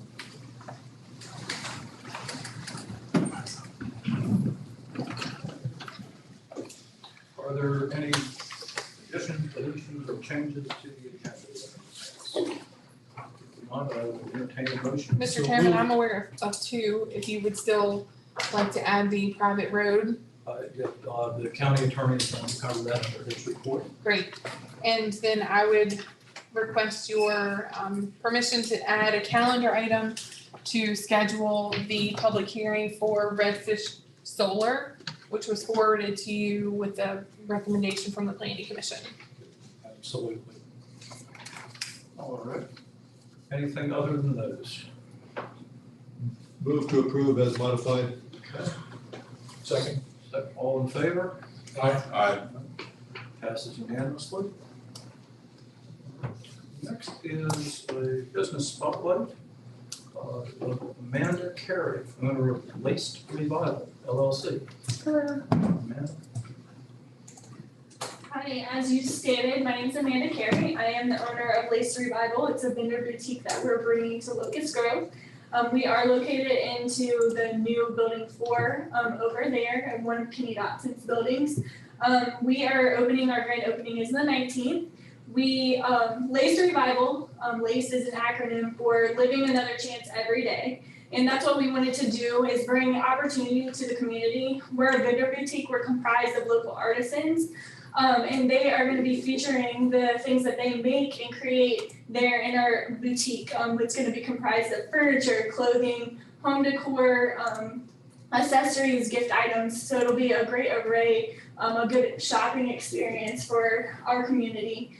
We're also going to be having DIY workshops and classes. So we'll be partnering with local businesses to bring experiences and something for the community to be able to do. I think last year, it goes without saying that a lot of people are wanting to get out and do things together as a community, and we want to create that opportunity there at our location.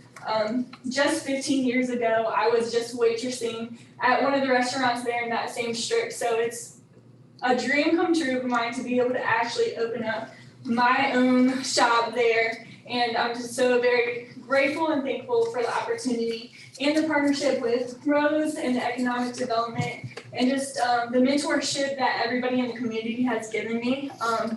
And I'm just thankful that you guys were open and hearing about our opportunity as well. Absolutely. I know that's a fairly large space you're going into, isn't it? How many square feet is it? Do you know? It's almost 3,300 square feet. Yeah. Very good.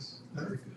Yeah. And are you completely booked up with artisans and craftsmen and so forth at this point? We do. The way that I have created it, the artisans are not running a designated square footage. What it is that they're getting exclusivity in what they do. That way we can create an environment where they can really hone in on their niche and their craft and not feel like they need to expand to other things that they don't thoroughly enjoy. What they're going to do is bring in their inventory and I merchandise it for them. That way that it gives them the time to be able to create the things that they do and they don't have to worry about merchandising and that aspect of the business. I did create it in a way that I can expand and add on extra vendors as time goes on and as we open our doors to the community, we'll meet new local artisans as well as they're coming in and they're seeking that opportunity. So we do have about 17 different vendors currently, but it is created so that I can add on opportunity for other people as well. Yeah. Excellent. What type of artisans do you have? Currently, I have a clothing boutique.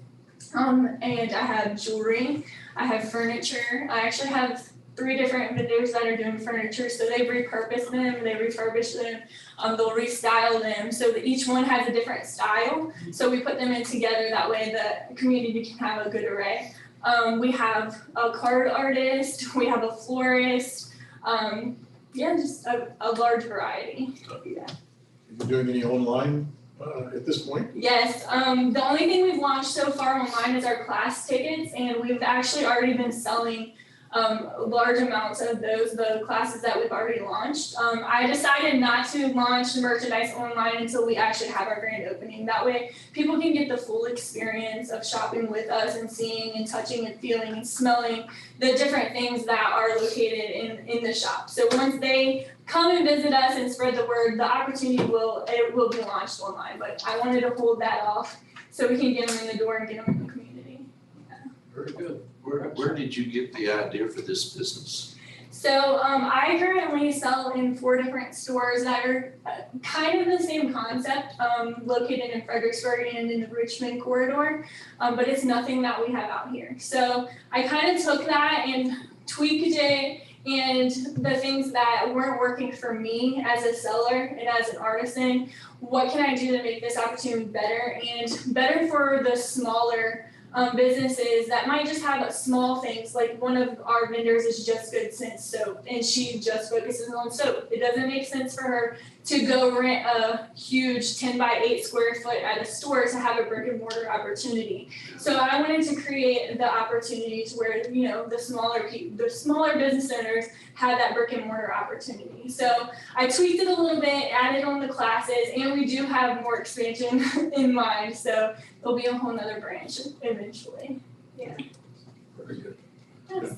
Congratulations. Well, thank you guys so much for having me. Yes, indeed. Yeah. Now, you say it is traditional that you bring a sample every week. Fill this whole place up. Yes, come visit us on June 19th. Yes. Thank you guys. Very good. Thank you again, Amanda. Next is consent agenda. So moved. Second, all in favor? Aye. Passes unanimously. Next would be new business, and that is adoption of the auxiliary list for secondary roads. Ms. Simpson. Yes, sir, Mr. Chairman and members of the board. If you'll recall, at your last meeting, you completed the annual process of reviewing, developing, and approving your secondary 6-year plan for roads in Orange County. And as is customary, I now present you with your auxiliary list for consideration. In this year's secondary 6-year plan, there were minor modifications made at VDOT's recommendation to segment some projects, but there wasn't an opportunity for a new project to be added this year. Therefore, I have presented the auxiliary list for your consideration this year with the exact same projects that are listed as last year. Just want to remind you that this is a list of potential projects that you can pull from if the opportunity presents itself in future years to add a project to the 6-year plan, and you're not wed to doing this only once a year. You can consider changes to your auxiliary list at any time. So it's presented for your consideration this evening with no changes from last year. Any discussion regarding this, anyone? Mr. Chairman, I actually have a road that I would like to have considered for adding to the auxiliary list. Okay. The road is called Shore, S-H-O-R-E, Shore Drive, and the reason to adding it is that the road that it joins is now in the 6-year plan, and VDOT has it scheduled for some construction and ultimately taking it into the system. Is that Harbor? Is it linked to Harbor? It's linked to Harbor. Okay. And in total, there's about 38, I think, homes on these 2 roads together. So, it's a logical extension of that work in that area. So.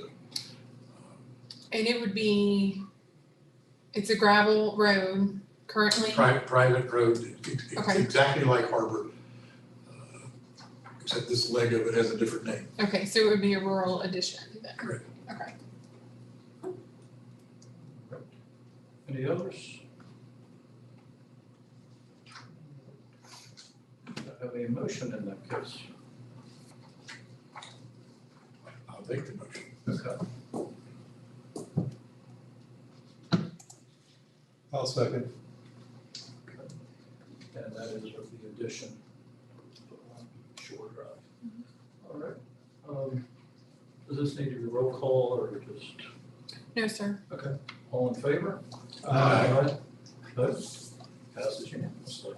Thank you. Next, miscellaneous, Tyler Technologies, ERP software. Good evening, Mr. Chairman and members of the board. The county currently holds a contract with Tyler Technologies for our Munis software. They have quoted us with a cloud-based software that would allow us to store our Munis data in a secure managed location.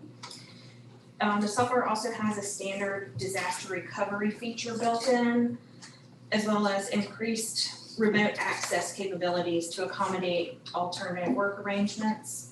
Security risks would be minimized by controlling user access and securing the data. The data centers are certified, compliant, and fault tolerant, ensuring connectivity and availability. The quote provided for the software would be paid over 3 years, which totals $504,000. Funding would come out of the COVID-19 response fund and the IT maintenance budget.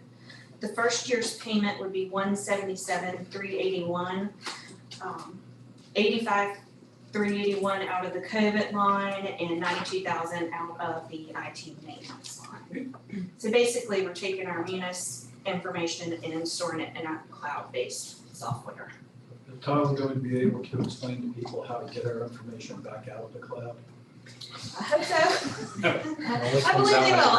I was going to say, that's part of my concern. Yeah, I believe. Will the subsequent year payments require all out of the IT budget? It will be, The first year is, you say, is part IT, part COVID. Yeah, there's a possibility with the American Rescue Plan funds that we could continue to allocate some of those funds for it, but the idea is that eventually the IT operating budget will need to cover it. This is not replacing the servers, correct? It's Correct. just storage, just today's storage. It is, it's replacing the So it is okay. There Well, that's an important distinction. Having just gone through that in another organization recently, that's a big deal and it's a vast improvement, shall we say. It avoids server replacement and maintenance and all sorts of things. It's not without its own element of risk, obviously, and cost. But it's an offset. Don't let me not speak over you there, Larry, but is that, Yeah, can you tell us in about 2 sentences what it is you're trying to accomplish? what we're trying to accomplish is we've grown vastly since 2012 when we started with Munis. We went from 3 servers, with Intergov, we'll currently be up to 8 different servers. And trying to keep up that hardware with Tyler's new annual maintenance, annual upgrade cycle is starting to make it too difficult to try to keep up on the hardware side. So under this agreement, they're providing the hardware and the software to match their needs. In the past, we were able to replace our hardware in a 4-year, 5-year cycle and match that to an upgrade of Munis so that we were making sure we were compatible with that to run that version of the software. With this annual release, we'd be buying hardware much quicker, and it just makes more sense to go ahead and offset that cost. Instead of us having a large expense every 5 years, we're gonna have an increased expense every year to amortize it over the life of the system. A cloud-based system, basically. We also get the benefit of our network capacity. Back when we started this, we didn't have our fiber connections, so that would have created a certain amount of latency that would have been problematic, but now we'll be cooking with gas, as the case would be. Light. Cooking with light. Faster. You've been spending too much time, sorry. Tell me. All right. Well, I just, it's an important project, I think, is a substantial improvement in terms of capacity to grow and stay current and probably even on the security front. Yeah, Tyler has their own managed security service company, so they actually have an entire company just to maintain those systems. All right, I have a motion somewhere to authorize this. So moved. Second. All in favor? Aye. That's unanimously. Thank you very much. Next, we have old business. Rose, if you can come up, the adoption of the 2021 to 2025 Economic Development Strategic. Good evening, Mr. Chairman, members of the board. As you all recall, on April 13th, the EDA and board held a joint meeting to discuss drafted goals, strategies, and metrics for our 2021 to 2025 strategic plan revision. Based on the feedback received that day, we have made revisions to those goals, and those are reflected in your packet today. At the May 13th meeting, the EDA did officially adopt the 2021 to 2025 strategic plan. And so today we are here to seek your consideration for adoption as well. I'm happy to answer any questions if you have before doing so though. Comments or questions for Rose? Move to adopt. Second. Any further discussion? All in favor? Aye. Thank you. Passes unanimously. Department Director and Constitutional Officer reports, I see none. County Attorney's report, Mr. Latch. Yeah, Mr. Chairman, we had mentioned at the beginning of the meeting, an issue that has popped up with private roads. What we've discovered is, you know, we've redone our subdivision ordinance a couple of times since I've been here. And in so doing, we changed the standards for private roads and what you have to do to construct a private road and approve a private road, et cetera.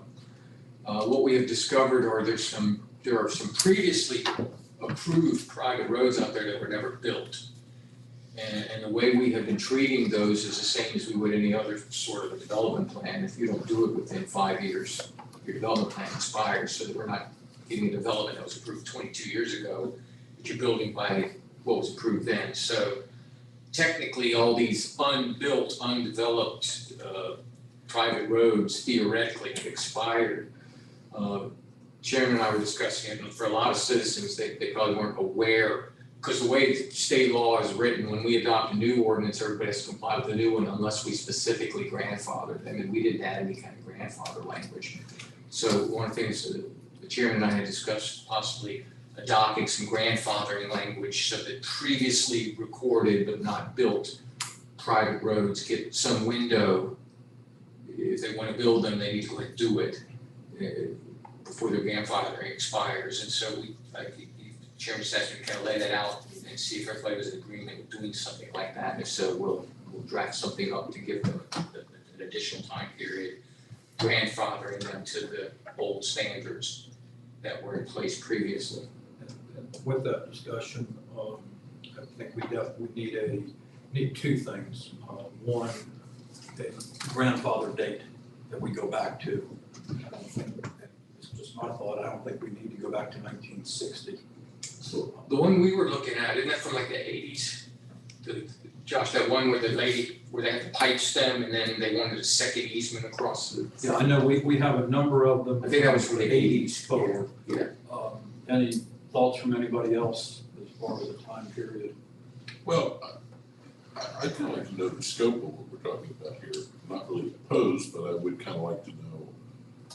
Well, what we've had occur is people have spent the time and money to do subdivisions, record them in the courthouse,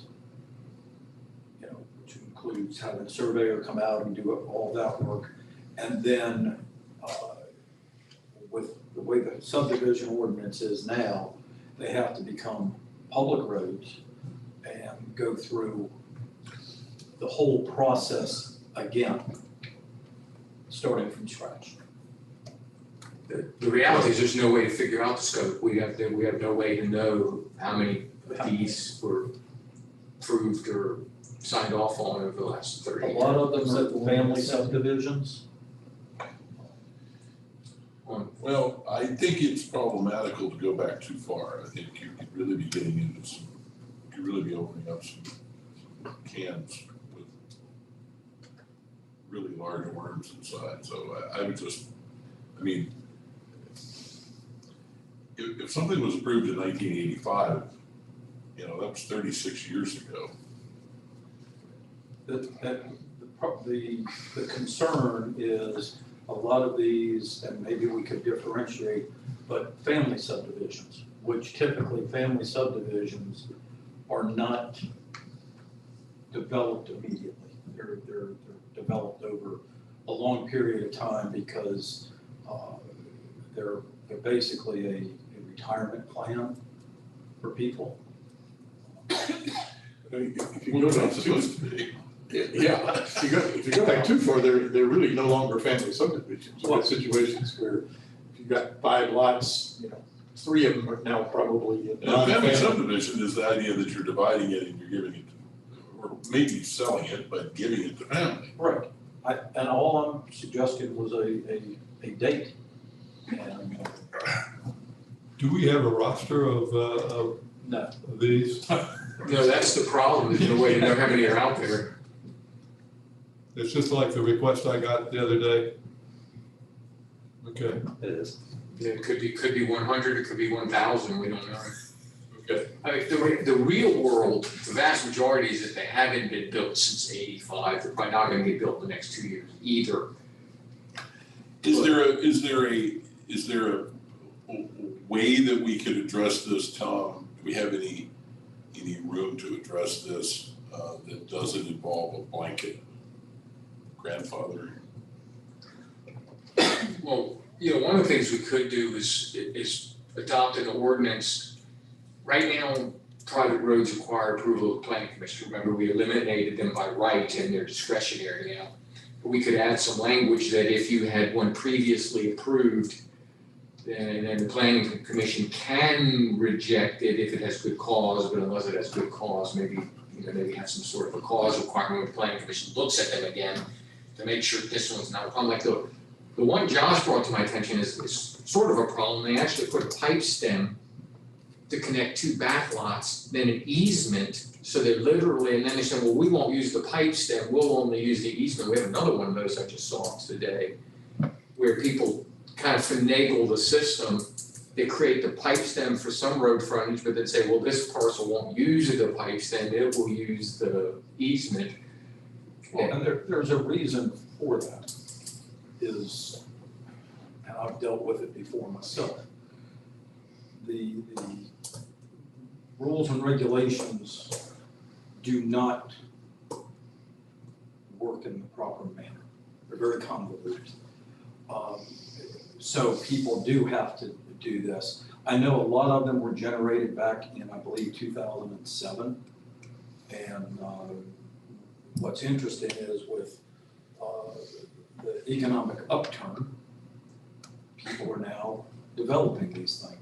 I agree with Mr. Johnson that we have to have a cutoff time and some sort of a sunset to even the ones that are out there. But we've had, I know of at least 3 in the last 2 days I've been contacted about, that these people were unaware that there was a time on this.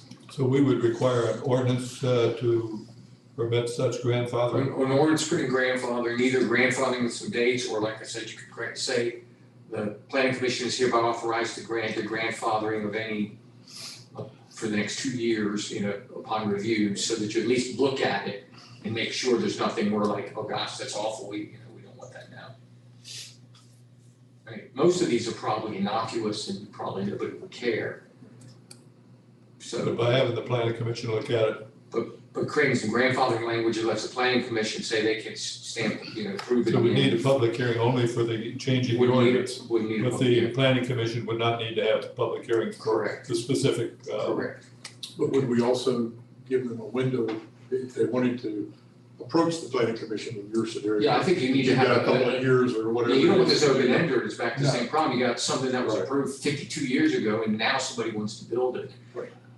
The county administrator and I talked the other day about sunsetting it by, I believe it was, 2025 is just the discussion that we had had. so anybody that's got one has better get in here in the next 3 years to, 4 Well, years. the only problem with that is that then you've got somebody who,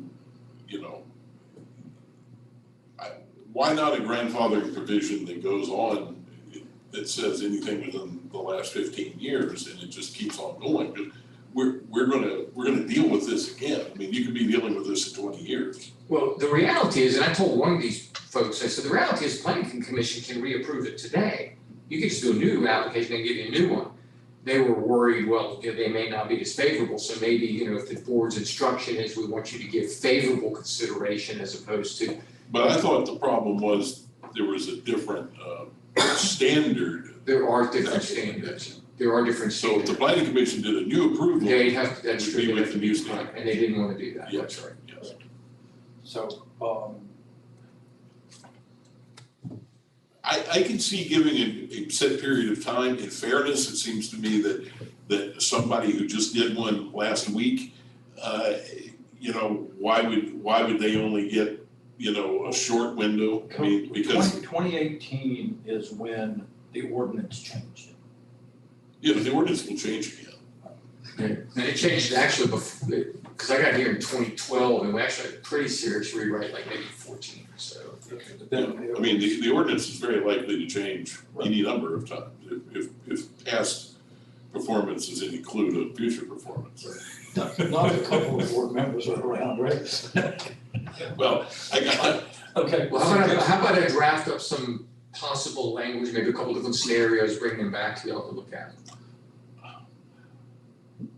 Board members pass away, zoning ordinances live on forever. That's exactly right. Until the next board comes in and changes it. Well, zoning ordinances never go.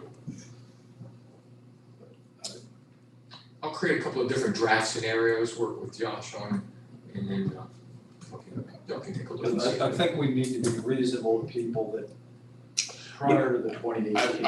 I would also kind of like to know I'd like to see a comparison of the two, what was required prior to 2018 and what we're required now.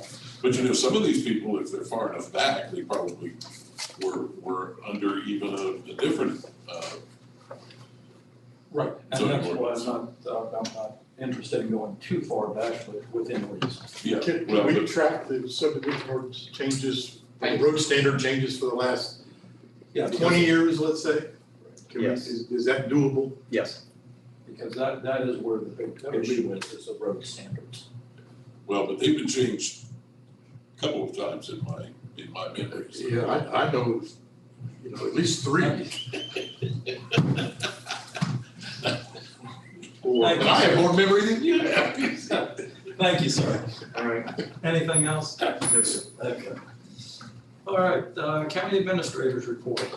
Mr. Voorhees. Thank you, Mr. Chairman. At the last meeting, I put before the board a resolution outlining the authorities delegated to the county administrator by the board of supervisors. As you'll recall, a number of authorities are set out in the Code of Virginia in different places, some in kind of a single chapter, but some are scattered across the code. The fundamental issue is that under Virginia law, the board retains all authorities that they don't otherwise delegate. So this would be an attempt to clarify what authorities you do want to delegate. And so the two issues that I recall were of concern to the board in the prior delegation resolution were relating to personnel policies. And so I've amended this draft in Roman 1 section G. And the second bullet there is propose personnel policies for adoption or amendment by the board and to administer such personnel policies and procedures, which shall include a grievance procedure. Previously, I had the county administrator promulgating them, so this reserves that to the board to adopt and amend, with the administrator simply proposing and administering. And then the second major change was to clarify in Roman section 4 that the purchasing agent role now just refers to adopted board approved procurement policy. In the prior draft, there was a $200,000 number which came from the latest Code of Virginia. The latest board policy was actually at $100,000. And since we only recently adopted that, I thought it best just to leave it the way it is. And in the future, if the board amends its procurement policy, then this will track along with that. So those are the two big changes. A minor tweak behind the personnel policies piece was I added promulgate administrative policies and procedures necessary for the safe, secure, and orderly operation of county business. And that's my catch-all for non-personnel policies such as, and examples I've used, credit card use policies, IT security policies, travel policies, and all the sorts of things that are everyday policies that we do have and operate by, but they really aren't personnel policies. And with that, I'll take any questions. Motion to approve. Second, Second. any further discussion? Okay, Allison, any roll call vote, please? Yes, sir. Mr. Johnson? Aye. Mr. Crozier? Aye. Mr. White? Aye. Mr. Marshall? Aye. And Mr. Frame? Aye. 5-0. Thank you, Mr. Chairman. Thank you, board members. I was curious what the exact meaning of promulgate was. According to this, it says promote or make widely known. So if you're going to be promulgating, you could promote them and make them widely known. I thought I said pomegranate, I'm sorry. You need a new social media account. That's exactly right.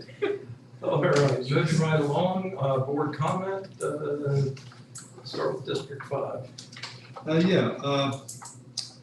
I got this memo, a copy of a memo from the Leighton Douglas, who was the guy from Virginia Department of Health who did the inspection on the Lake of the Woods Rescue Squad. And he's saying, what a great inspection. I can't remember the last time I had an inspection report with 0 follow-on items. Congratulations. Very good. Thanks. Very good. Mr. Johnson. Mr. White? No. Mr. Marshall? No comment. All's good. Okay. I have one thing that I'm going to be asking the clerk to put on our next agenda is for the under special presentations. Had a meeting today with a lady from China that has great concerns about humanitarian issues there. She spoke to Mr. White, Mr. Johnson, and myself, and very adamant, and has been to many different counties in the state, and we'll cover that more later on, but I just wanted to put that out there. What did you put out there? I'm not sure. That go and have a special presentation at our next meeting by the show. Okay. All right. Information items. Appointments to boards, commissions, and committees. Yes, I would like to appoint Ryan Nickel to the planning commission, replacing Jim Hutchison.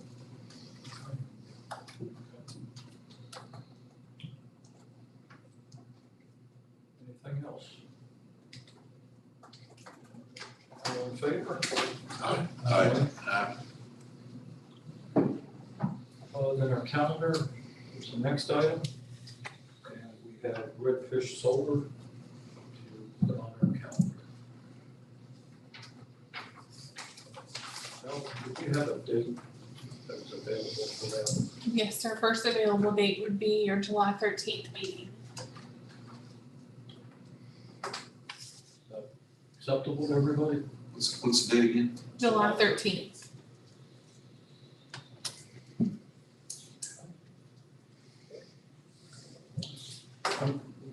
Maybe just to add to the conversation here, there is an opportunity, I think, for us to negotiate under the new statutes a siting agreement. That had not been part of the original package, and I'm wondering if that timeline might be a little compressed for us, given that we Okay, have no that. problem. What do we have in August?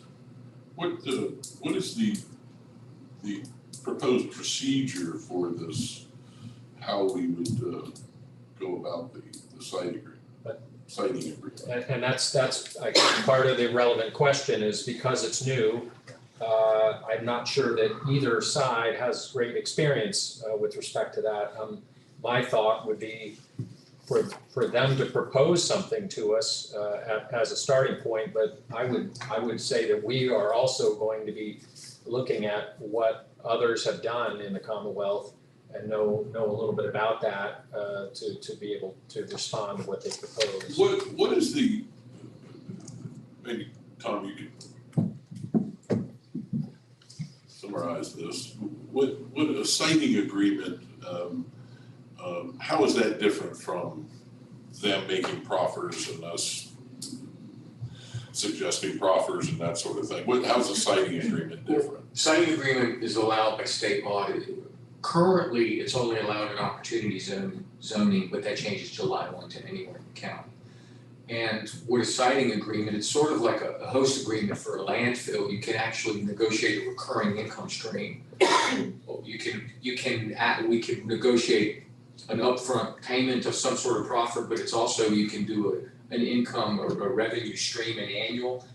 It's treated as once that site agreement is signed, it's a perpetual revenue stream. You can actually issue revenue bonds against it if you choose to. Because the way the state law is structured, it becomes a permanent revenue stream. A future board couldn't undo it. And so once that's all adopted, if it is adopted, then you can actually theoretically issue revenue bonds against the 20-year revenue stream. It also, there's a state law provision for 10% escalators every 5 years on what that revenue stream is. So that's part of what we negotiate. Was that is that essentially what it's limited to? Is just the dollars and cents? No, kind of the way I heard a presentation on this by actually the lawyer who represents the solar industry, Chip Dix. And the way they're selling it is, you got your land use issues, and then you got the stuff that's technically not land use that you'd like to have some control over, you put that in the siting agreement. So if they aren't specifically land use things, then you can actually negotiate them in parallel. You're working on the zoning issues and anything that's not zoning related, that would go in the siting agreement. Okay, and is a siting agreement, is it gotta be, is it required to be something that is like mutually negotiated, or can the county say, we want this, this, and this, or else it's no go? Yeah, no, well, I mean, it's mutually negotiated, but we could say these are the non-negotiables that we are insisting upon.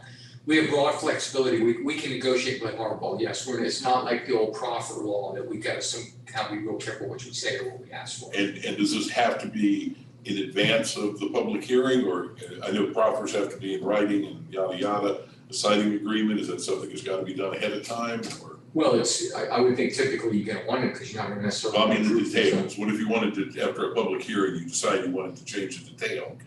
Can you do that? Yeah, what I would suggest is if at the public hearing you want to change details, you defer the decision on the land use while you negotiate the changes to the siting agreement, and then you would adopt them one right after the other. It sounds like we almost need a work session to take the next step in educating ourselves about some of this stuff, looking at examples from other localities and things like that. I have some ones that are very good talk if you want me to send you all a couple samples. I think it would be well worth it. Is that something, in addition to Tom,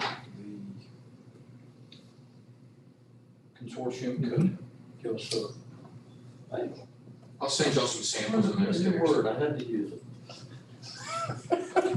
I mean, I'd be tempted to push the public hearing off a little bit to give us We want to get something back. the opportunity, and it could include even some discussion with the applicant about signing agreements, it seems to me. The funny thing is what the solar industry is pushing, which doesn't do us a liquor bill, is use this to fund broadband. That you can actually, but that's kind of the sales pitch they're using on localities, is this will fund a big part, if not all of the And the state wants localities to allow solar. Right now, they're using carrots, the state's giving us a bunch of carrots. Exactly right. And of course, this application began before any of this was legal, so we're kind of in this limbo land where I think we do have the opportunity to take advantage of it, so let's take advantage of it, but that's why we hadn't done a lot of work previous, because it wasn't legal till July 1st. So can we go ahead, defer putting this on the calendar and have a work session? Just let me know the day. Just pick a day, and also just tell me. The 13th? Yeah, it's probably gonna be the 13th, not before. Right. Right, it would have to be the work session on July 13th would be the first available. Our next one is booked. Let's go ahead and plan for that then. July 13th. Okay. All right. In the meantime, if you can send us some things to look at. I will send you a couple sample signing agreements. No one has anything else, I would entertain one more motion. Move to adjourn. Sorry. All in favor? All right. We are adjourned.